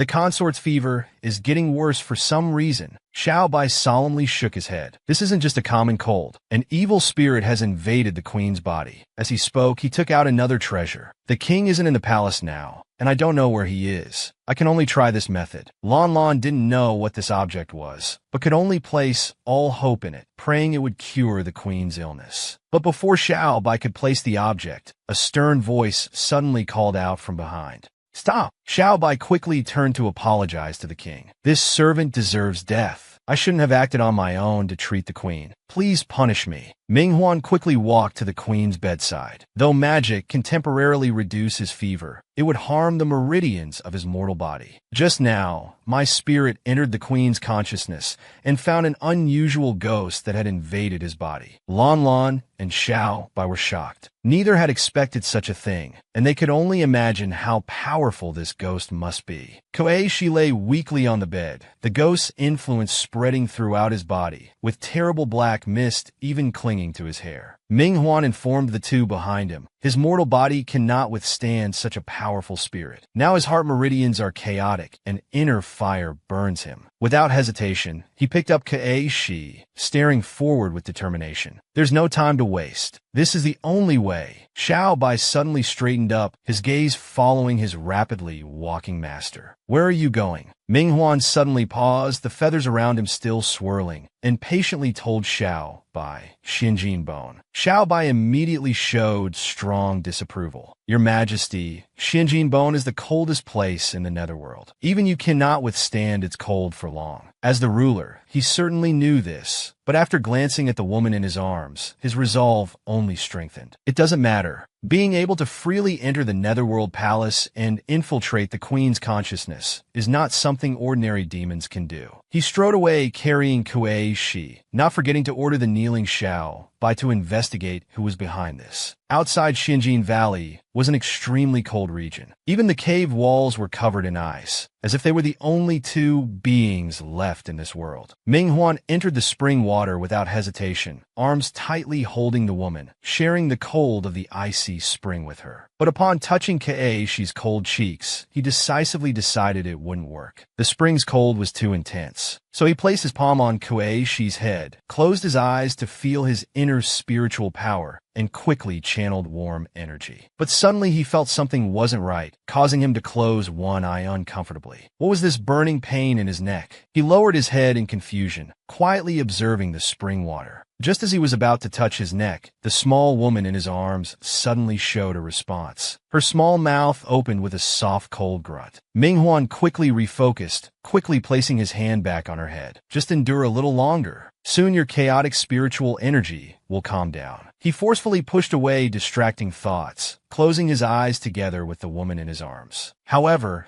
the puppet in his arms suddenly began to fall head first, her small face filled with panic. This terrifying scene instantly awakened the sleeping puppet, who gasped for breath in great panic. He touched his slightly aching temples, cold sweat quickly sliding down his face until it disappeared. His heart felt relieved. It was just a nightmare. Koeishi grabbed the water in front of him and drank it all at once. His body felt uncomfortable from internal heat. My head is dizzy. Could it be heat stroke? He quickly adjusted the room's air conditioning to 20 degrees, feeling the waves of cold air. His expression finally eased. His small hand supporting his forehead, he lay down again, leaning against the pillow and closing his eyes, thinking this was much better. Until strange black smoke drifted into the room, causing him to suddenly open his eyes, his small nose twitching slightly. He already had a guess in his heart, and terrified, he quickly put on his shoes. When he followed the smell and opened the door, he found raging flames outside. The crackling fire gradually poured into his room. He quickly ran to the bathroom across the hall, only to find there was no water when he turned on the tap. This series of incredibly unfortunate events made Koeishi turn pale, his little heart pounding nonstop. He glanced at the flames behind him, gripping the door handle tightly with both hands, anxiously thinking, this won't do. I'll be done for if I don't leave now. He pressed down hard on the door handle, but after a series of forceful attempts, the door wouldn't budge at all. He had to hold his breath and return to his room, walking quickly along the wall, searching for his phone that he'd misplaced somewhere. Finally, he went straight to the viewing platform that wasn't covered in flames, stepping barefoot onto the soft chair, and pushing open the window with all his might. He stepped onto the window ledge and shouted at the top of his lungs, "Help! My house is on fire!" Suddenly, someone appeared beside Koichi. Before he could see who it was, he was instantly lifted into the air. Koichi didn't dare move in his arms, spreading his arms to maintain balance, and turned his head curiously to look at this white-haired man. Just as he was about to say something, his eyes glanced downward, and his whole demeanor changed. Koichi wrapped his arms around the man's neck, burying his small face in his chest, then whimpered, "This is the 18th floor." Koichi, unconscious in the Netherworld King's embrace, was also crying out in panic in his arms, holding tight to his neck and refusing to let go. As if sensing something, Koichi suddenly came to his senses, his tightly closed eyes snapping open. The dream scene overlapped with reality. When Koichi opened his eyes and saw his surroundings, he immediately became alert. Then he realized he was completely naked, lying in someone's arms. He looked at the Netherworld King sitting in the pool with closed eyes, healing himself. He was momentarily stunned, thinking, what the hell? What happened? Why am I in the water with Minghuan? He covered his chest, suddenly feeling a chill sweep through his body from his feet. This made him sneeze involuntarily. What kind of place is this? It's so cold. Then he looked again at the still Netherworld King, seeing his eyes remain closed. Seeming unaware, he carefully began to back away slowly. Good thing he's not awake. I better get out of here quick. So he stretched out his arms and slowly swam towards the edge of the pool, looking so nervous, afraid that any wrong move would wake the sleeping Netherworld King. But just then, he suddenly felt a hand wrap around his swaying waist, making him jump in surprise, his eyes widening. Minghuan had opened his eyes at some point and was staring straight at Koichi, his tone full of playfulness. How come after taking advantage of me, you want to run away? These words immediately made Koichi blush. He looked at the person in front of him and hurriedly protested. When did I take advantage of you? What nonsense are you talking about? Let me go quickly. At this moment, the Netherworld King suddenly placed his hands on his back, moving them up and down in an extremely intimate manner. But I saved your life. I should receive some gratitude in return. Before he could react, the king lifted his chin and bent down to kiss him. This sudden action left Koichi completely stunned, staring with wide eyes, unable to respond. After what seemed like an eternity, he finally came to his senses, pushing him away forcefully, then covering his mouth in bewilderment. How can the mighty Ming Wang act like such a scoundrel? Seeing his adorable angry expression, the Netherworld King pulled him back into his embrace. I declare to all 6 realms, you alone are my rightful wife. Isn't intimacy between husband and wife normal? Koichi grew even angrier. Who's your wife? The Netherworld King then moved close to his neck. Before, you didn't seem to mind when I treated you like this. Faced with his gradual approach, Koichi began to feel afraid. He pushed him away, saying, I don't know what you're talking about. Let me go. Suddenly, the Netherworld King clutched his head, frowning and letting out a painful sound. This made Koichi freeze in place, not daring to make any more fuss. Seeing him continuously touching the back of his head and appearing to be in pain, he walked in front of him and asked with concern, Minghua, what's wrong? Hearing his voice, Lin Huan continued to frown, showing signs of discomfort, but told Koichi not to worry, saying he was just a bit tired. But Koichi, looking at his condition, didn't think it was just fatigue. He reached out to touch his body, examining him carefully. Are you really okay? Your body is so cold. Lin Huan looked at him, enduring his discomfort, insisting there was no need to worry. Just then, a loud laugh came from behind them. Your Majesty's consort. Don't let him fool you. Hearing this voice, Lin Huan's expression suddenly changed, his eyebrows furrowing slightly as if his mood had soured. He pulled Koichi into his embrace, then turned his head to look behind him, expression displeased. What are you doing here? The newcomer was his good friend, the Moon Immortal. He stood at the cave entrance with his arms crossed, looking completely at ease. Your Xiaobai came to find me. Xiaobai said Koichi somehow injured his original spirit. He asked if I could investigate, so I came personally. He finished with a playful smile. Minghuan shielded Koichi and looked back again. Leave first. Hearing this, the Moon Immortal, seeing it wasn't the right time to talk, nodded. All right. He turned to leave, waving his hand as he walked away, not forgetting to remind Minghuan about the opportunity presenting itself. If you don't want it, I'm leaving. Outside the cave, he stood with Xiaobai. Soon after, they saw Minghuan covering Koichi with his robe and carrying him out. When they came before him, The Moon Immortal stared intently at Kuei-shi. He leaned closer and closer, continuing to stare. Under this sharp gaze, Kuei-shi shrank into Ming Huan's embrace. "Why are you getting so close?" The Moon Immortal suddenly lowered his head and began calculating with his left hand. After some time passed with no word from him, Ming Huan couldn't help but ask, "What did you find? Stop being mysterious." Hearing this, the Moon Immortal slowly raised his head to look at them both, seeming to consider how to explain. At this moment, Ming Huan sensed his hesitation and placed Kuei-shi on the ground. "You just recovered, and it's too cold here. Let Xiaobai take you back first." He watched them leave, and only after their figures had disappeared into the distance did he speak again. "He's gone now. Speak freely." The Moon Immortal kept watching Kuei-shi's retreating figure. "I detected the aura of a soul-stealing butterfly on him. As far as I know, in the 6 realms, only the night demons possess similar soul-stealing techniques." Then he looked at Ming Huan beside him. "I've temporarily sealed that person's technique. Kuei-shi is safe for now. We have time to investigate and find a solution." Hearing this, Ming Huan lowered his head in thought for a moment before looking at him. "I'll send people to investigate." The Moon Immortal suddenly put his arm around his shoulder and whispered in his ear, "I also heard that not long ago, your underground palace's barrier was almost breached by the abyss fire." Hearing this, Ming Huan looked at him in surprise. "How did you know?" The Moon Immortal placed his hand on Ming Huan's chest and looked into his eyes. "Nothing in the 6 realms can be hidden from me." Ming Huan brushed his arm away. "I really underestimated you.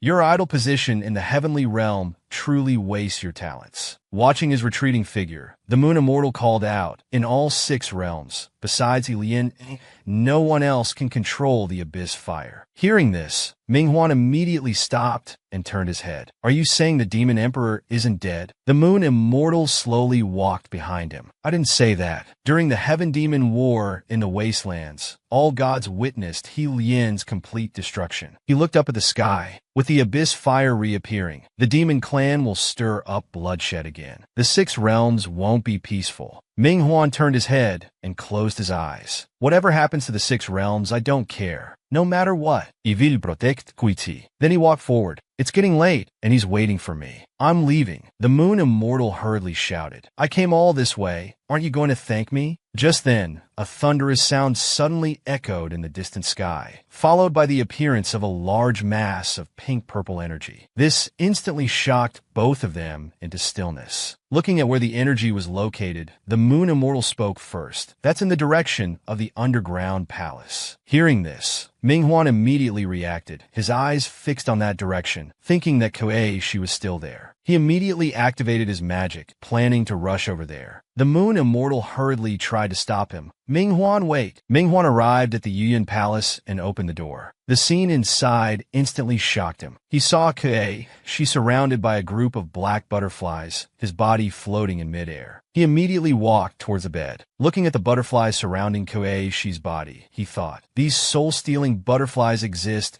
not only in Kuei-shi's consciousness, but can also manifest in reality. This doesn't seem like demon magic." Suddenly, the scene before him began to change. The group of soul-stealing butterflies started flying in all directions, while Kuei-shi slowly began to descend. Ming Huan rushed forward to catch him, but was blocked by a purple barrier separating them. Then the light grew brighter, making it difficult to keep their eyes open. Looking at this barrier, he wondered what it was. The light suddenly dispersed, and the barrier between them disappeared. Ming Huan immediately rushed forward, calling Kuei-shi's name. After checking, Ming Huan finally relaxed. With a serious expression, he looked at the sleeping Kuei-shi. "What was that light just now?" Kuei-shi's spirit is completely fine. At this moment, the sleeping person slowly opened his eyes. "Ming Huan, what's wrong? What happened?" Seeing this, he immediately went forward to support him. He supported his head, helped him lie down, and covered him with blankets before speaking. "It's nothing. You're still very weak and need to rest well." Meanwhile, the Moon Immortal finally arrived at Yuyan Palace. He looked at Xiaobai beside him and asked where Ming Huan was. Xiaobai looked up at the tightly closed door beside him, then answered his question. "The king is accompanying his consort." The Moon Immortal became extremely angry. Such a major disturbance in the underground palace, I've come all this way, and he's still indulging in romance. Truly, the king no longer holds morning court. Just as he finished speaking, the door opened from inside. Minghuan walked out wearing black robes. Don't make noise here. You'll disturb Kuei Shi. Seeing him come out, the moon immortal hurriedly followed. Is the consort all right? Minghuan looked ahead and slowly replied, he's safe and sound. Then he strode away. Watching his departing figure, the moon immortal immediately asked where he was going. He indicated he was going to check the underground palace.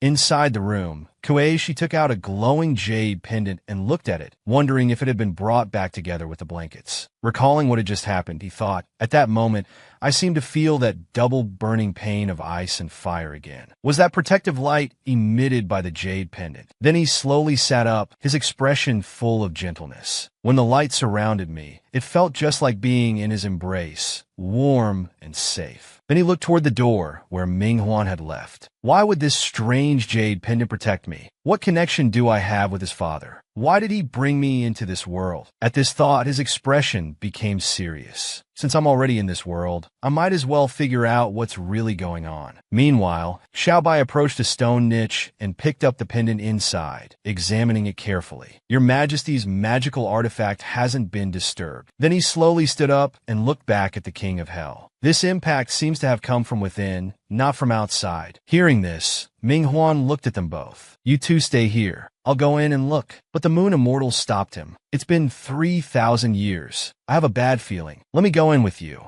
Minghuan looked at the cave inside, thinking, I didn't expect the purple flame, glazed glass to protect Kuei-shi. Could it be that his spirit, which has been sleeping here for 3,000 years, also sensed it? With this thought, he directly rejected his proposal. It's just Lien Yi's partial spirit. There's no need to worry. Then he walked inside by himself, looking at the countless magical threads below that sealed the spirit. He burst into laughter upon seeing him. He's back, isn't he? After 3,000 years, I've finally waited for this day. Minghuan looked at him calmly. Since your spirit is awake, I might as well tell you the truth. Ling Yu killed the soul. It's gone. Hearing this, he showed an expression of disbelief. I waited 3,000 years, and you tell me he's gone? He stared at him sharply. Do you think you can deceive me? I sensed his spiritual energy. It's here in the netherworld. Seeing his persistence, Minghuan lowered his gaze and explained, that's just the purple glazed glass he refined with his spiritual energy when he was alive. Hearing this answer, He frowned, completely disbelieving his words. Impossible. His spiritual energy is so familiar, so real. Minghuan continued persuading him. Karma and reincarnation were his fate. Since he has returned to nothingness with all grievances, perhaps you should let go of all grudges too. He laughed coldly, as if hearing a joke. Do you know why I died? How can I let this go? But Minghuan directly replied, your ambition grew too large, wanting to control the 6 realms. Going against heaven led to your downfall. Hearing this, he couldn't help but laugh. Going against heaven? Self-destruction? Even the god of the netherworld learns from those hypocritical heavenly soldiers, deceiving yourself and others. When heaven darkens, don't you want to rule the 6 realms? Heaven's way has its rules. Since you're so stubborn, I can only keep you imprisoned in this underground palace for eternity. If you can cleanse yourself again, perhaps there will be new opportunities. Lien Yi's expression changed suddenly as he watched the magical formation slowly descending from above, his eyes flashing with killing intent. He immediately shouted at the sky, Minghuan, you dare use the soul suppression technique on me. As soon as he finished speaking, an ice blue formation enclosed him. He continued shouting, Minghuan, you think this underground palace can trap me for eternity? The Moon Immortal, who had been waiting outside, was extremely anxious. When he saw Minghuan come out, he hurriedly asked, how is it? Has the Demon Emperor's spirit really awakened? Seeing him nod, the Moon Immortal was shocked, staring at him with terrified eyes. Heavens, what should we do? Then he immediately followed his footsteps. This is no child's play. I should report to heaven. Let the celestial tribe imprison this menace. Hearing this, Minghuan suddenly stopped. Let me ask you, what is the netherworld? The Moon Immortal was stunned by this question, not knowing how to answer. Ming Huan looked at the distant sky. This netherworld created by the ancestral god was meant to be a prison, a place to guide souls and imprison evil spirits. "It's my duty," he hurriedly expressed. "I'm worried about you.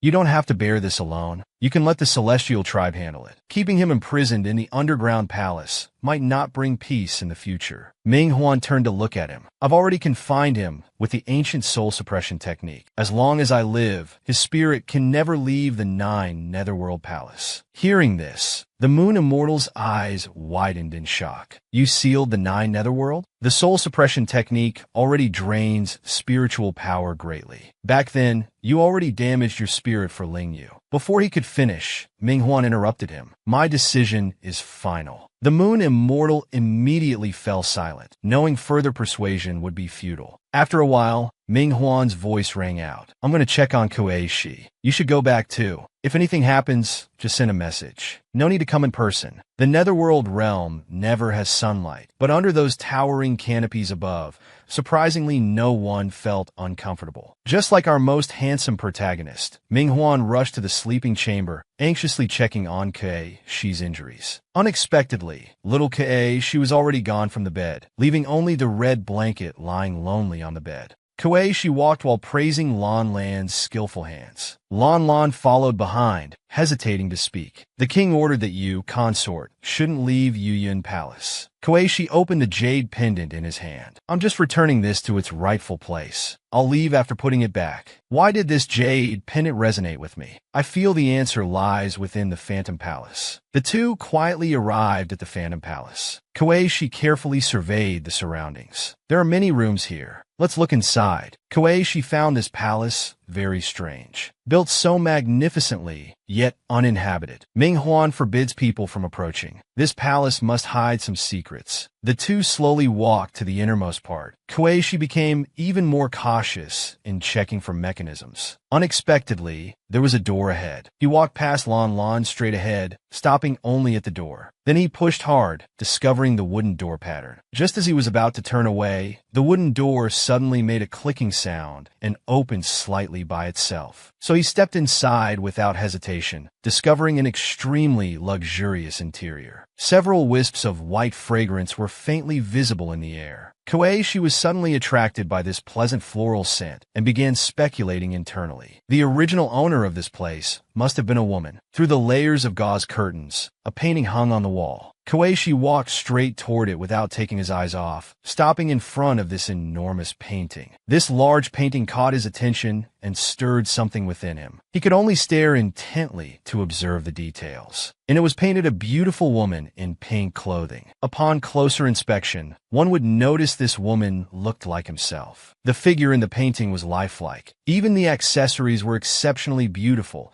showing how much emotion the artist had invested. Kuei-shi sighed inwardly, his hand unconsciously touching the painting while his mind traced its unusual features. Suddenly his hand withdrew as if electrified, his small face showing indescribable shock, seemingly unable to believe what appeared before him. The woman in the painting suddenly began moving, black mist appearing around her body, continuously tightening around her. Ming Huan appeared behind the woman in the painting, his usually calm face showing great anxiety. His wide robes moved without wind. The woman struggled desperately in the black mist, but it directly absorbed her spiritual power, leaving her with only enough strength to extend one small hand. Kuei-shi looked up at the woman in the painting, a crystal tear rolling down his cheek, his straight nose beginning to sniffle slightly. Coming back to his senses, Kuei-shi felt confused, unconsciously touching his jaw. "Yami-kun." Ming Huan suddenly appeared in the palace, anxiously calling out, "Kuei-shi, are you here?" Kuei-shi suddenly raised his head, turning his troubled face toward the approaching man, tears still lingering in his eyes. Ming Huan clearly hadn't expected this, his consort crying in front of the painting, leaving him at a loss for what to do. So he strode to his consort's side, gently stroking his arm, confusion evident in his eyes. Kuei-shi leaned into the man's embrace, shaking his head gently to indicate there was no need to worry. "I'm fine, but that painting isn't." He abruptly stopped his next words, his small mouth opening and closing unsure how to express it, choosing instead to keep it in his heart. Clearly, Minghuan didn't want to explain further. Holding his consort, he softly comforted, "Let's go back, lest you catch cold." Outside the palace, snowflakes had been falling like goose feathers, appearing especially bright in the night. Koeishi was certain he hadn't seen wrong. In that moment, I seemed to feel the woman's sorrow in the painting, which made me unconsciously shed tears. Following the man's footsteps out of the palace, his eyes remained fixed on the building, prompting Lan Lan to quietly ask, "What's wrong?" Koeishi opened his palm, revealing the jade pendant. "I took this by mistake. It doesn't belong to me. I should return it." Still immersed in profound sadness, he didn't expect his body would suddenly undergo such a dramatic change. Minghuan had picked him up in a princess carry, staring at him with a cold face. He brought his face close to Koeishi's, his tone cold but filled with authority. "You are this king's consort. Everything in the palace belongs to you, including me. I am yours." Minghuan continued to watch him quietly as always, as if that domineering statement hadn't just come from his mouth. Koeishi met his gaze, the earlier sadness completely gone, leaving only deep emotion in his heart. While Koeishi was still in a daze, Minghuan swiftly carried him into the carriage, leaving Xiao Bai and Lan Lan to lead the way in front of the carriage. The flying horse instantly took to the air, silently spreading its wings, carrying the four of them steadily through the sky. Koeishi, held in the man's embrace, suddenly raised his small face thoughtfully, earnestly watching Minghuan, who was resting with closed eyes. Something was indeed off. He probably didn't want to explain to me what those paintings were about. Although I was summoned here and became his consort in confusion, I never thought about whether Minghuan had someone else in his heart. Who was that person in the painting? Did you choose me because I look like them?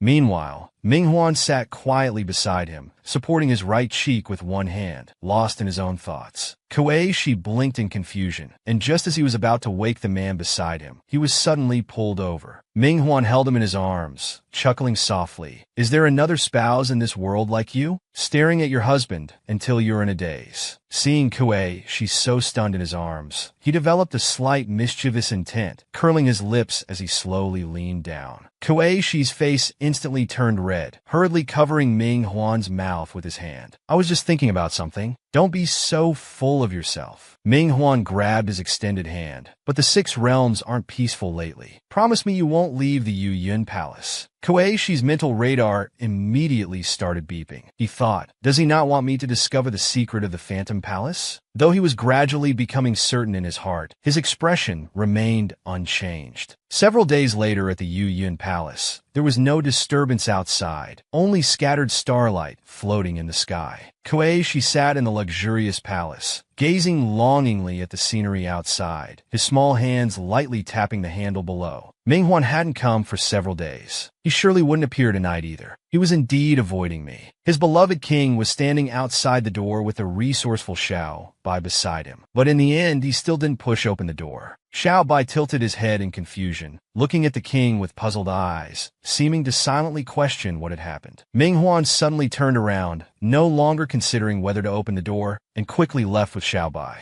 With a heavy heart, he arrived at the Purple Orchid Hall. The palace seemed extremely lonely at night. The incense was already burning inside the hall. Xiao Bai's voice drifted through. "Your Majesty, the Wangchuan Road records you requested are all here." His king sat properly at the desk, seriously opening the book, coldly telling Xiao Bai, "You may go rest first." A moment later, Minghuan looked up at Xiao Bai standing opposite, suddenly stopping his page turning. "Do you have other matters?" Xiao Bai bowed respectfully to his master. "You're using the 9 Netherworld soul-suppressing technique, which greatly depletes your spirit. You should rest well." Minghuan lowered his head unmoved. "You look so serious. I thought it was something important." "Never mind, I know my limits. You may go." At that moment, Minghuan thought of Koeishi. To protect him back then, I erased all his aura. Even I don't know what he experienced in his reincarnation. How could he, Lien Yi, bound by layers of shackles in the underground palace, sense his return? Although I don't want to experience such heartache again, I must thoroughly investigate this matter to protect Koeishi. Memories returned to many years ago. In his previous life, Koeishi begged in Minghuan's arms, "Please don't let me go. Don't let me reincarnate. I don't want to forget you."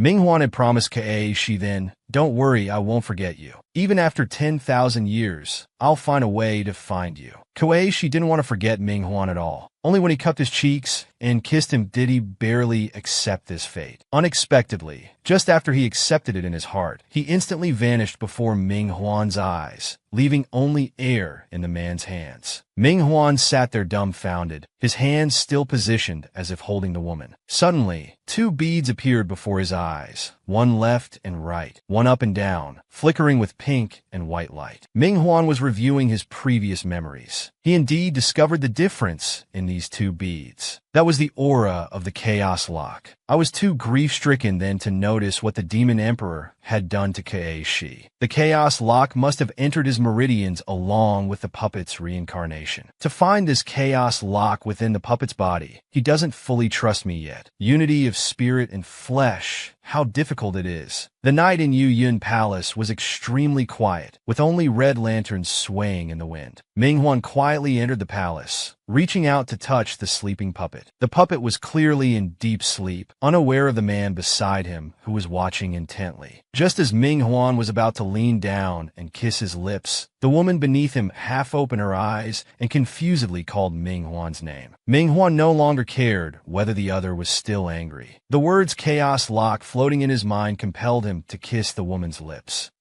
She emotionally embraced Ming Huan, passionately responding to his actions. Their soft breathing drifted through the room. Xiaobai, returning home, hadn't rested but instead followed his master to Yu Yun Palace's exterior, stopping at a great distance. Standing at the outermost part of Yu Yun Palace, Xiaobai's small hands manifested a purple halo. Only when the purple halo became more apparent did he find where this energy was needed. With a gloomy face, he threw it out. A small dot appeared on the stone wall, surrounded by the purple halo he had thrown. In an instant, a small stone grew roots like a seed, quickly sprouting, then gradually absorbed all the purple energy. Xiaobai carefully observed his surroundings, even his breathing becoming extremely light, afraid others might discover his actions. His eyes flashed with reluctance, as if struggling internally, but he still carried out these actions. Xiaobai hurriedly left this troublesome place, his large bow swaying in the breeze behind him. Unexpectedly, just as he entered the main hall, he ran into the red-clothed puppet, whose steps were panicked as if searching for Ming Huan. Xiaobai calmly bowed to the royal consort. "My lady, His Majesty just went to Yu Yun Palace."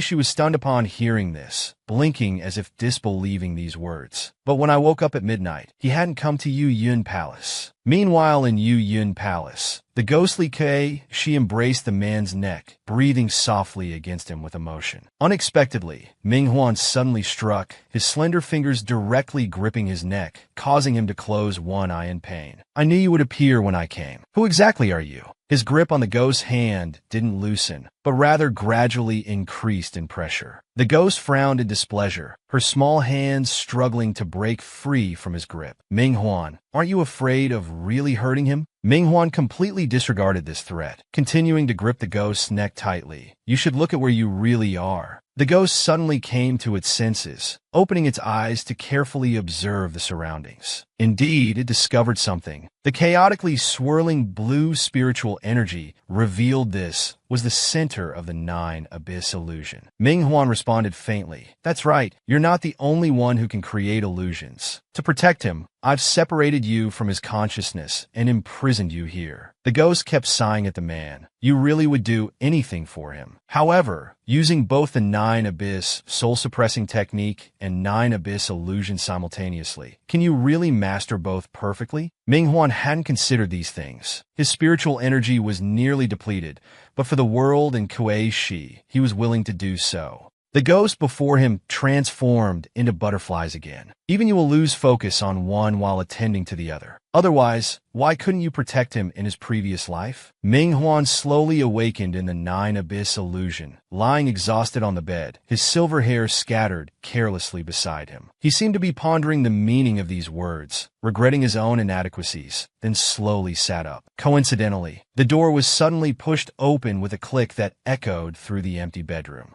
She returned to Yu Yun Palace somewhat frantically, immediately relieved upon seeing Ming Huan. "When did you come back?" Ming Huan was slightly surprised internally. "When I entered Kuei-shi's subconscious, he was still asleep. How is he awake and able to move freely?" Kuei-shi approached the man carrying robes. "Why are you looking at me like you've seen a ghost?" Ming Huan quickly snapped out of his thoughts, naturally embracing the woman's waist. I'm happy that you came to bed looking for me. The previous 2 times when the soul-stealing butterfly appeared, even while sleeping, he was in extreme pain. This time he was completely unharmed, not even knowing what happened. Kuei, she reluctantly pouted, staring intently at Ming Huan. Let go of me quickly. Ming Huan wouldn't miss such a good opportunity. His amber eyes flashed with playfulness as he maintained eye contact. His hands suddenly exerted force, falling back onto the soft bed, pulling the woman down on top of him. He gently embraced Kuei Shi, speaking seriously. Can you promise me something? Kuei Shi lifted his head, slightly confused, his long hair falling to both sides of his face, returning an equally serious look. What is it? Ming Huan instantly pulled his face closer. The 6 realms are in turmoil lately. Can you stay in Yuyun Palace and not go anywhere? Although Kuei Shi harbored doubts in his heart, he still appeared obedient on the surface, placing his forehead against Ming Huan's nose tip and nodding slightly. Ming Huan satisfactorily placed a kiss on his forehead, then fell into sleep with him. However, at this moment, Kuei Shi opened his eyes. He sat up discreetly, quietly lifting the crimson blanket, his eyes carefully watching for any movement on the bed. He had originally intended to go out and investigate,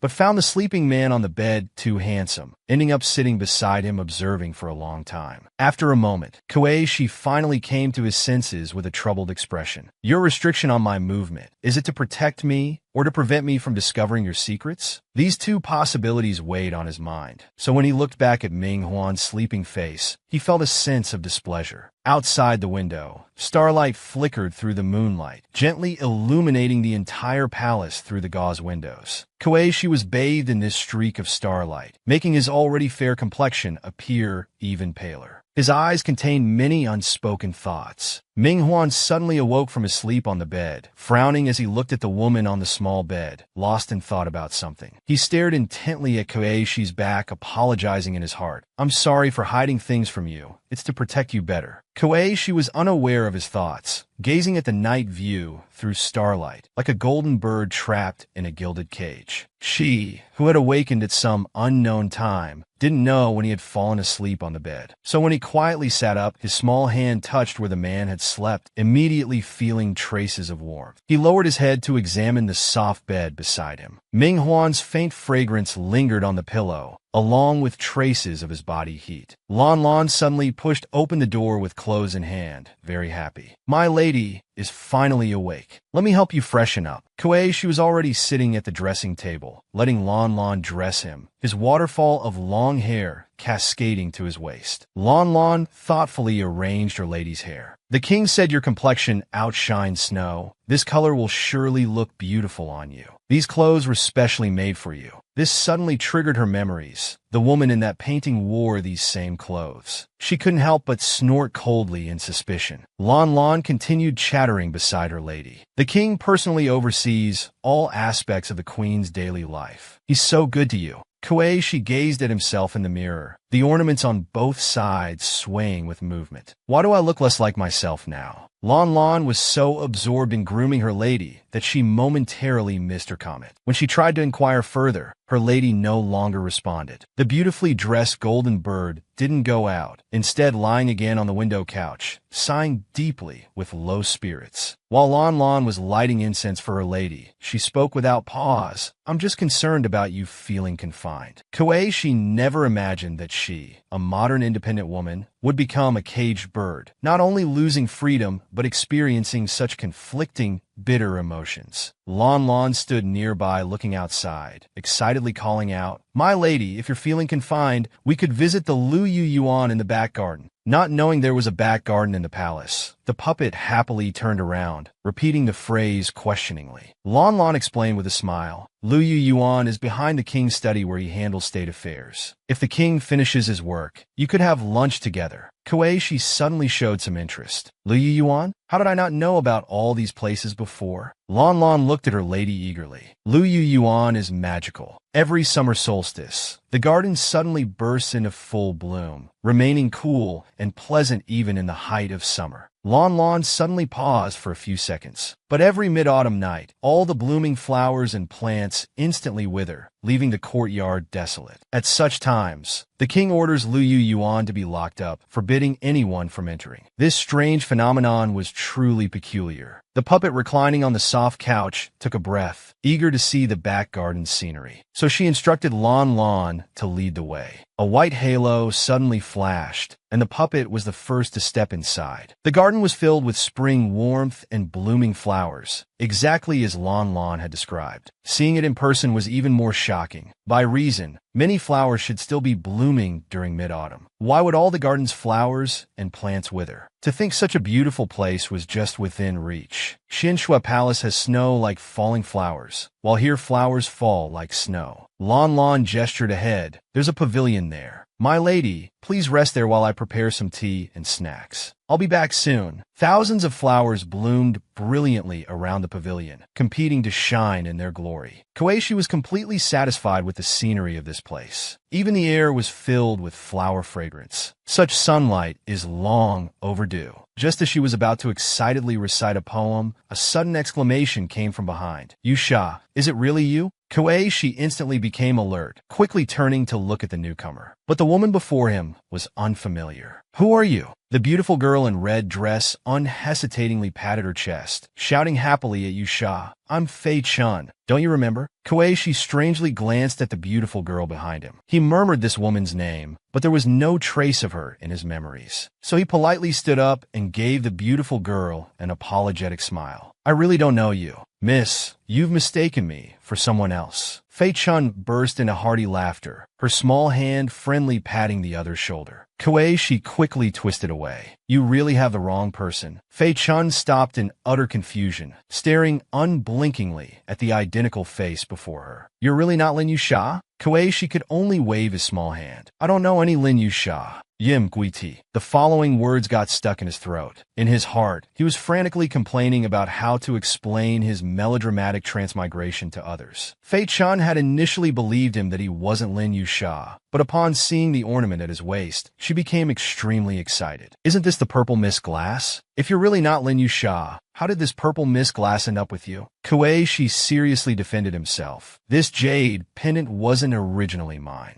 I obtained it by chance. Fei Chun suddenly grabbed his hand, looking at Koichi solemnly. Are you Lin Yusha? Let's find out. At this time, there was a range of rolling mountains in the back garden, with a winding stream below. Several blooming lotus flowers emerged from the water's surface. Fei Chun led her to a small lake, then sat cross-legged on the ground. She closed her eyes and began chanting, Purple mist 10,000 forms, azure falls yellow springs. Koichi's hands were held by her, and hearing her voice, he also began chanting, Purple mist 10,000 forms, azure falls yellow springs. After he finished that passage, his body suddenly began to change, gradually floating up into the air. Fei Chun became extremely happy. I succeeded. I told you you're Yusha. But just as she finished speaking, she suddenly showed a shocked expression. Koichi suddenly fainted, floating in the air, continuously drifting towards the other side. Then he slowly descended to the ground, but remained unconscious, like a sleeping beauty. Fei Chun hurriedly ran towards where he was descending, continuously calling Yusha's name, trying to wake him up. At this moment, Ming Huan suddenly rushed over, embracing Koichi in his arms, then looking down at his face with tender affection. Then, he looked at Fei Chun, who was running up from below. He greeted her, long time no see. You haven't left yet. Upon seeing the newcomer, Fei Chun became even more excited. She hurriedly shouted up to the sky, Ming Huan, he is Lin Yusha. But after hearing her words, Ming Huan slowly replied, under the heavenly tribulation, no one can escape unscathed. Lin Yusha is already dead. Fei Chun didn't believe his words. You're lying. How do you explain that he can activate the purple mist glass with the incantation? The purple mist glass has your divine soul attached to it, which you gave to Yusha. Halfway through speaking, she suddenly fell silent, because Ming Huan was staring at her intently, as if he would eliminate her if she continued speaking. Frightened by this piercing gaze, Fei Chun hurriedly covered her mouth in fear, worried about making any more sounds. After she fell silent, Ming Huan finally spoke. Years ago, you received a bottle of Wangchuan water, watering this garden for 1,000 years. That's considered repaying kindness. I won't kill you, but I can't let you stay either. You should go. Hearing that he wanted to send her away, Fei Chun looked at him. Yusha isn't just my benefactor, but also my closest friend. I waited 1,000 years, finally waiting for his return. Why won't you acknowledge it? Ming Huan closed his eyes, no longer looking at her. I personally sent Lin Yusha into reincarnation. Have you ever seen someone with just one soul and one spirit be reborn as a human? These words finally silenced Fei Chun. She looked at him, unable to say anything in rebuttal, because she knew that with only one soul and one spirit, reincarnation was impossible. So Ming Huan looked down at Fei Chun again, reminding her word by word. Therefore, he is just a puppet with no connection to Lin Yusha. At this moment, a purple light suddenly shone down from above. Ming Huan looked up at that light, remaining silent for a moment. Then he picked up a small red flower, continuously twirling it in his hand, and lowered his head to admire it. Below, Fei Chun turned away angrily and walked back. Before leaving, she vented, "If he's not Yusha, why are you still holding him? You heartless man." Watching her departing figure, he looked at the sleeping puppet. Truly your friend indeed, getting angry without distinguishing right from wrong. You're exactly alike. That evening in the Yuyun Palace, the now awake Kuei, she sat at the tea table, looking worried. I wonder how my family is doing during these days I've been missing. Suddenly, many flower petals floated down from the sky. Looking at the beautiful scenery, he became momentarily lost in thought. Fei Chun suddenly bounced over to him, greeting him cheerfully. "Hi, Kuei-shi." Seeing her, he was stunned. "That day I didn't activate the purple mist glass, and I fainted, so I'm not your friend. Why are you still looking for me?" Fei Chun sat down in front of him, smiling. "We can still be friends. You're good-looking. I like you." Hearing her words, Kuei-shi felt conflicted. He slightly furrowed his brows and slowly said, "But Ming Huan doesn't allow me to." Fei Chun rested her chin on her hand, looking at him. Who cares about him? Ming Huan may be handsome, but he's always so stuffy. What a waste of that face. She grabbed Kuei-shi's wrist. On the way to the Huanyu Palace, there's an ice spring. There are silver spirit fish in the spring water. Anyone who catches one will have their wishes come true. Are you interested? Kuei-shi heard her words and stared at her blankly, immediately attracted by the phrase wishes come true. He couldn't help thinking, could I go back then? Seeing him staring silently, Fei Chun called his name again. But just then, Ming Huan suddenly walked over from the other side. He seemed quite angry. "I told you not to find him. Why did you still come?" Fei Chun held Kuei-shi's hand tightly, her tone full of stubbornness. "Whether he's Lin Yusha or not, I like him, and I'm going to take him out to play." Ming Huan heard her words and looked at Kuei-shi, then asked, "Where did she say she's taking you?"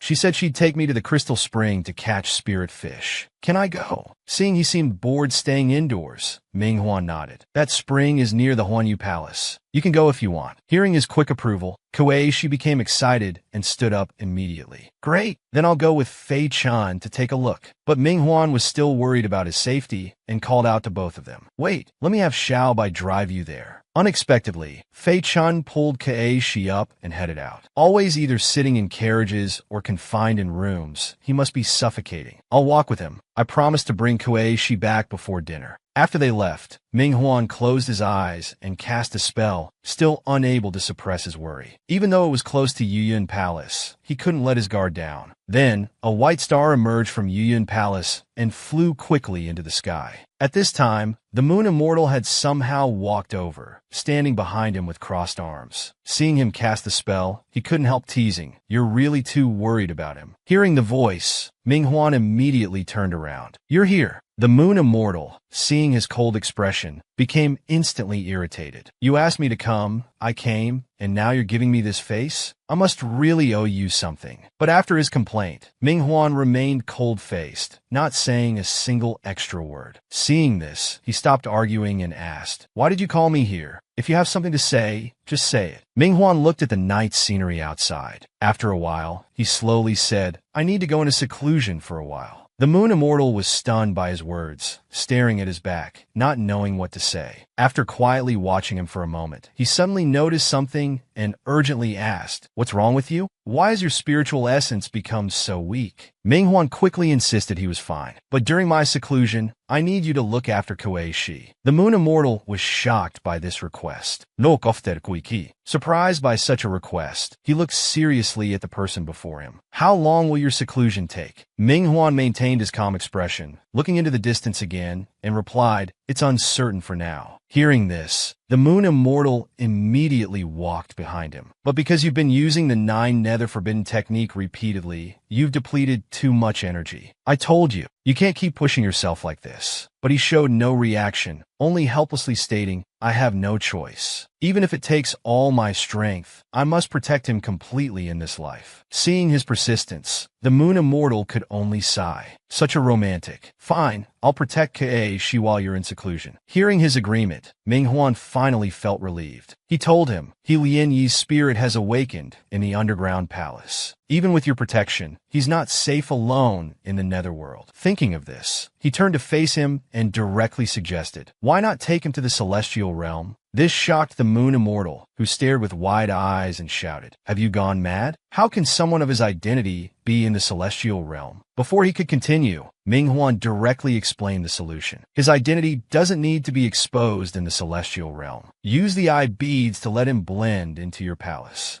He immediately snapped. So you had it all planned. Minghuan looked worried. The problem now is how to get him to go with you willingly. I don't want him to worry. The Moon Immortal crossed his arms, looking at his back with resignation. Why can't you just be honest with him about everything? Minghuan raised his left hand, his voice filled with sorrow. It was my failure to protect him that caused this catastrophe. His soul scattered and suffering through reincarnation. Looking at the mark on his hand, he felt fearful. I'm afraid he'll hate me and leave me again. The Moon Immortal saw the scar on his hand. To think that the scar from the Red Lotus Night fire cannot heal, even with your 10,000 years of immortal cultivation. If he would hate you and leave, I'd feel sorry for you. How you alone fought against both the celestial and demon tribes to preserve his soul and spirit. Those worries were no small matter. Minghuan said the past couldn't be changed and should not be mentioned. Then he turned to look at him, starting to speak about his current identity. He leaned close to the Moon Immortal's ear and quietly told him about this plan. After hearing his plan, the Moon Immortal burst into laughter, then couldn't help patting his shoulder and teasing, Little Huan, you're still the most cunning. Meanwhile, Fei Chun brought Koeishi to the crystal spring. Looking at the beautiful scenery, he couldn't help asking, Are there really wish-granting fish here? Fei Chun immediately answered, Of course there are spirit fish in this cold spring. They're born in the cold spring and grow in the 3 Slaughter River. Among all creatures in the 6 realms, only they can swim freely in the 3 Slaughter River. And I heard the old tree spirits say that if someone comforts them with their spiritual power, they will grant that person one wish. Hearing this, Koeishi asked what spiritual power was. After thinking for a moment, he said, I don't know how to explain it to you. Give me your hand. Then he directly grabbed his wrist. He then pressed his hand into the water. This sudden action startled Koeishi, who tried to struggle away in fear. But when his hand touched the clear water, a refreshing coolness instantly stimulated his skin. At that moment, a small glowing orb suddenly approached his fingertips, gently touching his fingers. Looking at the small light, he wanted to pull his hand back. How scary, will the fish bite me? Fei Chun couldn't help but laugh. Don't be afraid, they only feed on spiritual power. Several large fish swam over in the clear lake. Fei Chun immediately pointed. Koeishi, look, those are spirit fish. Your spiritual power has attracted them. Koeishi immediately looked over. Several spirit fish were playing around where he had just put his hand, watching the fish swimming back and forth. He was very excited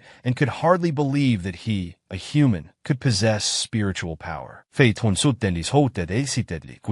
That fish ate your spiritual power. Quick, make a wish. Koeishi hadn't expected this to happen so quickly. He found himself conflicted for a moment. Then he immediately closed his eyes and made a wish to the scale fish. Spirit fish of the netherworld, if you can truly grant my wish, please send me back to my world. After making the wish and opening his eyes again, he saw the scale fish dive deep into the water. The previously calm lake surface suddenly began to churn. Then it gradually formed a wave-like circle. 2 figures then appeared in the water. The Netherworld King and a woman in pink clothes. They were embracing, and the woman seemed to be unconscious. Seeing this scene in the water, Koichi was shocked and froze in place. This is Ming Huan and the woman from the painting. Suddenly, he noticed 3 small flower petals on the woman's arm. At that moment, he felt something strange in his arm, followed by a wave of pain. He clutched his wrist, his face contorted. "My hand hurts." When he looked at his arm, he discovered the same mark there, though much fainter than the woman's. This shocked him, and many questions arose in his mind. How can this be? Then the image gradually faded, replaced by a building marked as the South Heaven Gate. Looking at this familiar, yet strange scene in the water, he had countless questions seeking confirmation. These markings on my arm, do I have some connection to this world? Is the woman in the Phantom Palace related to me? Did I come here by chance? Or is there another destiny? Thinking this, he immediately looked at Fei-chan. Didn't you say wishes would come true? Why is this happening? Fei-chan looked confused. What's wrong, Koichi? Did it not work? Hearing this, Koichi fell into deep thought, wondering if these visions were guidance from the spirit fish, suggesting he should look for clues at the South Heaven Gate. So he asked again, Fei-chan, do you know how to get to the South Heaven Gate? Hearing this question, he looked at him in surprise, not understanding why Koichi suddenly wanted to go there. Just as he was about to point to another direction to tell him, both of them froze in place. 2 people were slowly walking towards them. This year's Spring Joy Festival in the Celestial Realm will be grand. Are you really not going? Ming Huan replied, I've just broken through to a new spiritual realm. I need to go into seclusion for a few days. This conversation was completely overheard by Koichi, who was hiding behind the rocks. Fei-chan told him from behind, the South Heaven Gate is the entrance to the Celestial Realm. The Spring Joy Festival invites gods from all 6 realms. Koichi, if you want to see the South Heaven Gate, this is a good opportunity. So Koichi immediately stood up and walked straight towards the 2 of them. Ming Huan, that Spring Joy Festival sounds fun. Can I go see it? Ming Huan pretended to just notice him. I was wondering where you went. So you were hiding here eavesdropping on our conversation. Hearing this, Koichi pretended to be angry and snorted. You were talking so loudly. Why would I need to eavesdrop? Then he suddenly grabbed Ming Huan's hand and started acting coy. Since the Celestial Realm is inviting gods from all 6 realms, take me there to broaden my horizons. But Ming Huan showed a troubled expression. He held his hand back and said, why don't you go to the Celestial Realm with the Moon Immortal first? Let him show you around. I'll come pick you up after I finish my seclusion. Koichi immediately showed a delighted expression and looked at the Moon Immortal. Really? Won't I be too much trouble? The Moon Immortal put an arm around his shoulders. Of course not. You're Xiao Huan's spouse, the Netherworld Queen. You're naturally my honored guest. Then he lowered his head to look at him. There's no time like the present. Why don't you come with me today, Koichi? With me there, you won't need to go through the Celestial Realm's inspection.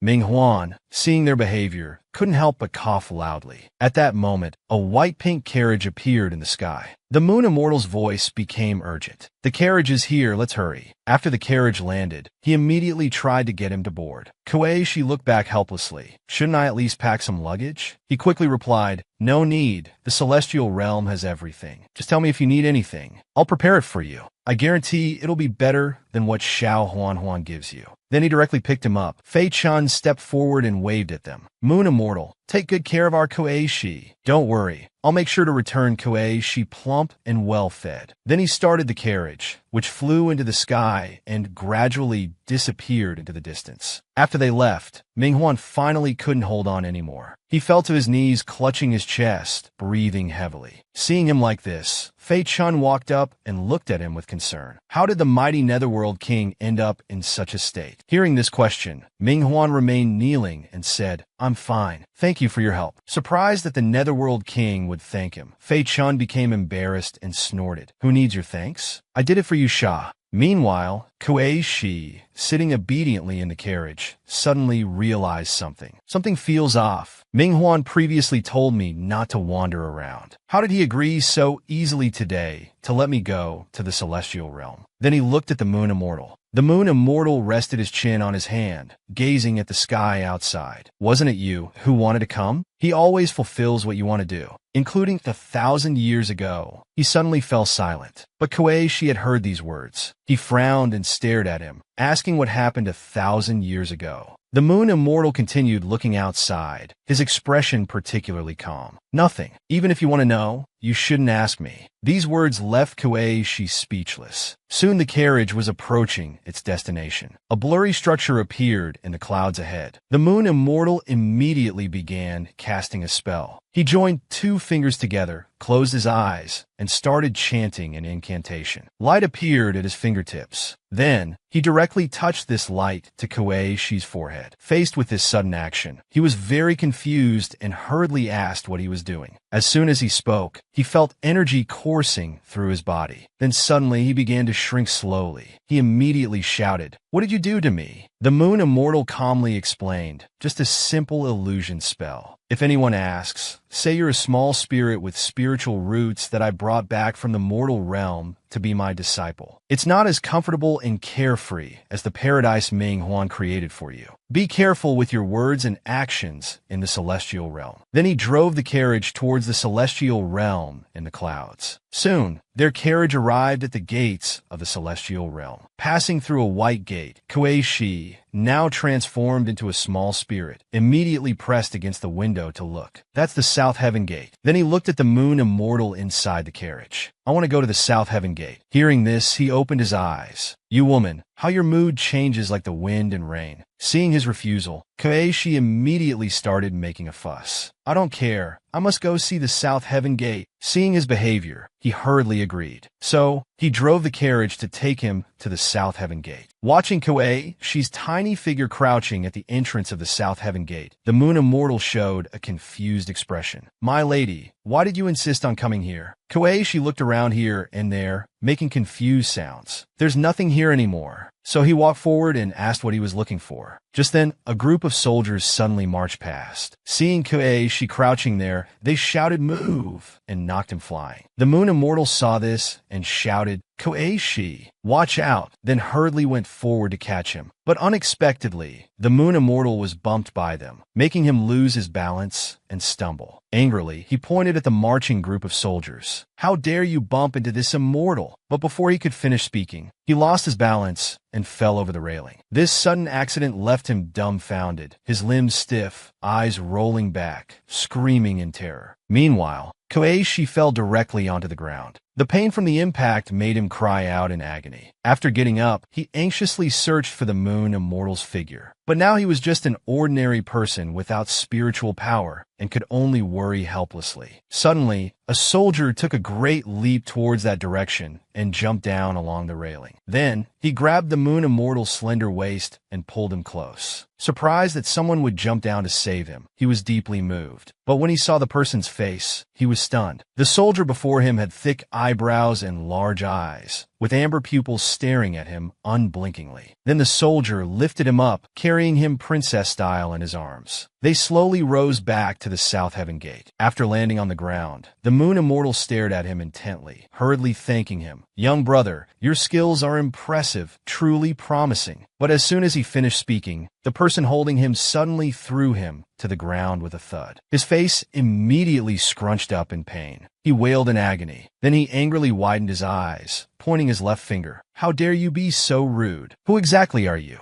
The soldier merely bowed to him. "Moon immortal, I apologize for any offense today. Please forgive me. I have urgent matters to attend to, so I'll take my leave." Without waiting for a response, he turned around but stopped to say, "In 100 days, I'll personally come to apologize." Then the moon immortal watched as he led the soldiers away in large strides. Koichi watched their retreating figures and couldn't help praising, "How handsome." The moon immortal snorted, "Handsome? That inexperienced brat. I'll teach him a lesson." Meanwhile, Ming Huan arrived at a cave to begin his secluded cultivation. Countless white stars emanated from his body. The demon queen came to the cave entrance, but was stopped by the guard. The guard raised his sword in front of her. "Without the king's invitation, your highness must leave." Facing the guard's obstruction, she paid no mind, looking at him calmly. "If you want to keep your dog life, move aside for this, king." But the guard remained blocking the door, gripping his sword with both hands, saying, "Pardon me." Then he suddenly charged forward, unsheathing his sword, and thrust it towards the demon queen. But before his blade could touch the demon queen's body, a red mist slowly floated around him. The demon queen's red eyes looked down at him, a flash of coldness passing through them. At this moment, she suddenly stretched out both hands, and a red substance surged from her palms, slowly taking the shape of a common form. Seeing this, the guard drew his sword again, planning to strike while she was distracted. But just as he swung, the demon queen had already wielded her sword, blocking his attack with a single move. Looking at the thick red energy, he was shocked. This was the demon queen's power, such strong spiritual energy. This bloody aura seemed unlike any ordinary spiritual weapon. As he wondered what kind of power this was, their swords suddenly made crackling sounds. He immediately withdrew his sword and stepped back, then swung forward another sword energy, but it was still blocked by the demon queen. Then he flipped and landed easily on the ground. Meanwhile, the guard, injured internally from the earlier impact, stumbled as he landed. He knelt on one knee, stabbing his sword into the ground to support himself. Just as the demon queen relaxed, he suddenly activated his skill, freezing the ground and restricting the queen's movement. Looking at her frozen feet, she showed a surprised expression, frowning at the ground. The guard, seeing the demon queen's movement restricted, finally relaxed and exhaled slowly, thinking he had succeeded. The queen before him had been frozen into an ice statue.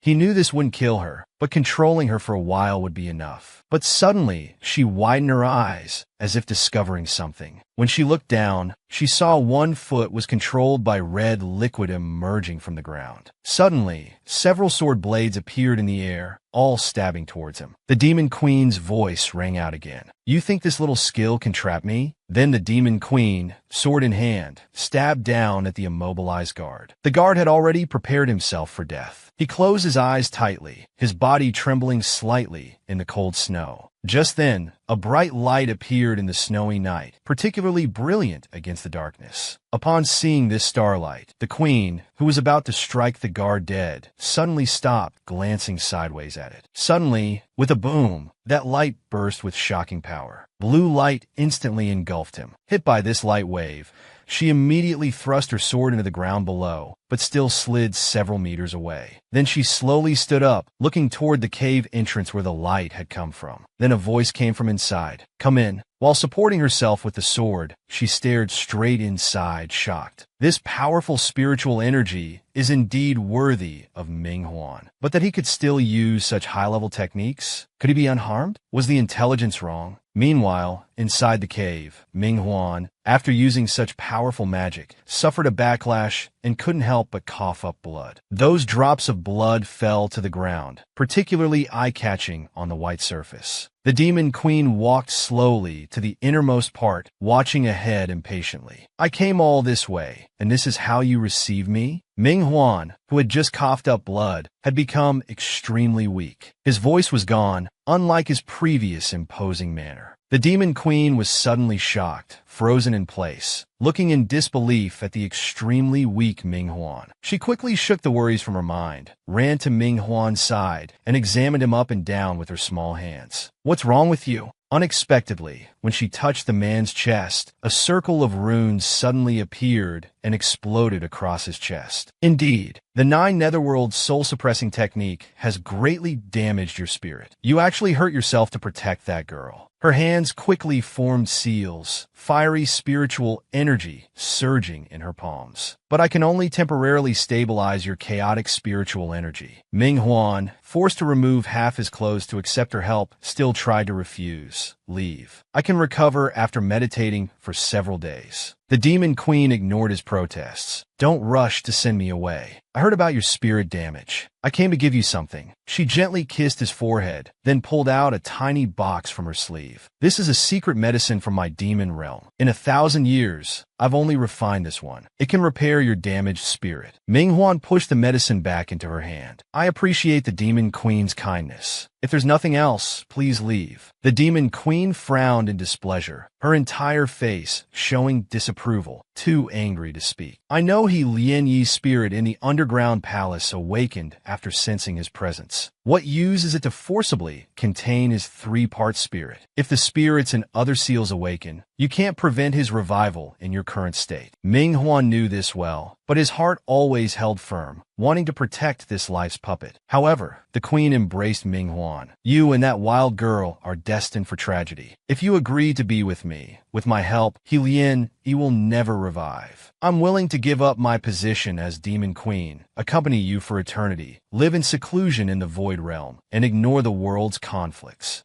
Ming Huan, too weak to break free, impatiently allowed the queen to embrace his neck, but maintained his tone. I won't give up on her. Even if it's a fated tragedy, I'm willing to defy destiny for her. As he finished speaking, the queen's body suddenly became transparent. She painfully made her way to the cave entrance outside, lying on the ground gasping for breath, but her body continued to fade. She bit her lower lip hard, causing herself pain. Her heart wanted to scream, but she needed to calm her spirit quickly. The demon realm sky was blood red, casting an eerie horror over the layered mountain ranges. The demon queen suddenly pulled out a dagger and decisively cut her palm. Then she held her hand above, letting the blood from her palm drip into a small bottle below. In the Netherworld underground palace, massive stones stacked together created numerous mine tunnels. Xiaobai suddenly jumped out from the side, rushing nonstop to where the small stones were placed before. As his small feet landed gently, the small stones below had transformed into seeds, taking root and sprouting between the rocks, even blooming. Xiaobai suddenly reached into his robe and pulled out the queen's small bottle containing blood. Time was pressing, and without hesitation, he opened the bottle, quickly poured it into the seed. The purple seed instantly expanded, its twisted roots spreading through the rock cracks, even growing a ring of fangs. Outside the matchmaker's palace was bustling. A group gathered together, chattering. How cute and fluffy. Look at those little ears. It really is a fox. Are you the new servant in the marriage palace? The small puppet standing by the wall trembled slightly, holding a small basket, timidly answering, Yes, please take care of me. They all excitedly rushed forward, smiling at the little fox. Can we pet you? Kuei Shi, unable to resist such enthusiastic advances, immediately ran away on his little feet, not forgetting to tell everyone, I have things to do. Goodbye for now. But because he was too rushed, he didn't see the path ahead clearly and crashed directly into someone. His head instantly felt a sharp pain, and he couldn't help but let out a cry. Then as he fell, the basket of red silk threads slipped from his hands. When the two servant girls saw this, they suddenly cried out, then quickly covered their mouths. Kuei Shi, seeing the silk threads scattered on the ground, felt heartbroken, but, realizing it was his fault for not watching where he was going, quickly said sorry. But before he could stand up, his cheek was roughly grabbed by a slender hand. He couldn't help but whimper. A magnificently dressed woman glared at him fiercely. Where did this wild fox come from? Are you blind? How dare you bump into this princess? After speaking, she forcefully pinched his cheeks and lifted him up. Kuei Shi frantically waved his hands trying to break free. It hurts. Let me go. I didn't mean to. Seeing that she still wouldn't release him, Kuei Shi closed his eyes and bit down hard on her hand. The pain in her hand made her violently fling her arm, throwing little Kuei Shi away. The two servant girls behind her rushed forward. Princess, are you all right? The woman looked at the wound on her hand and spoke viciously. This beast actually bit me. Then she lifted her skirt and walked darkly to Kuei Shi. This feather robe was bestowed by the heavenly emperor. Now that you've ruined it, how many worthless lives do you have to compensate? Hearing this, Kuei Shi lay on the ground looking at her. It's just a small tear. I can mend it for you.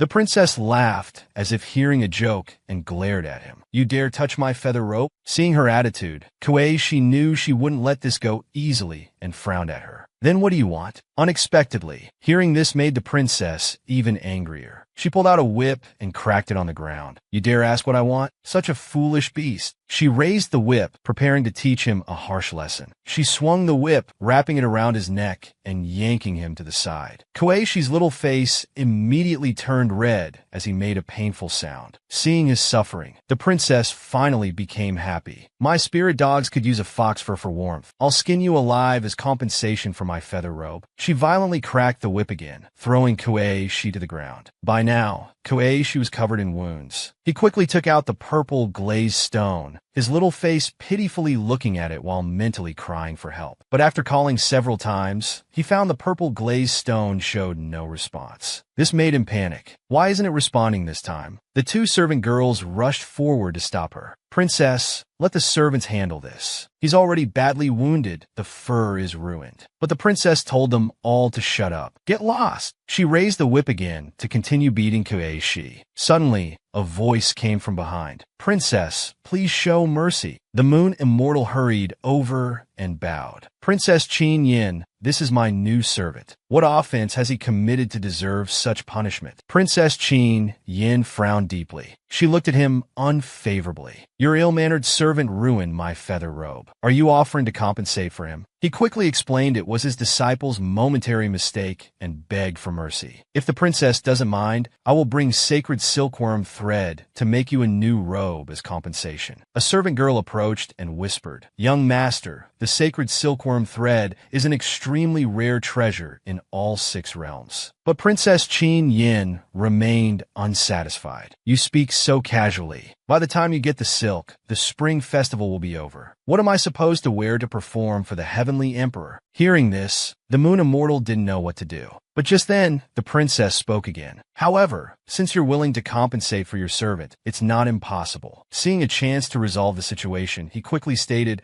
as long as it's within my power, I'll do as the princess commands. Hearing his words, Princess Qin Yin, a wicked smile curved at her lips. Then she held up 3 fingers. I want 3 red threads from you to grant me 3 lifetimes of good marriage. Hearing her request, the moon immortal showed a troubled expression. Princess should know that marriages are predetermined by heaven. The red threads only facilitate these destined unions. Before he could continue, Princess Qin Yin interrupted him, her face turning ugly. Enough with the nonsense. Then she brandished her whip again, her tone filled with viciousness. Then you shall take the punishment in place of that wild fox.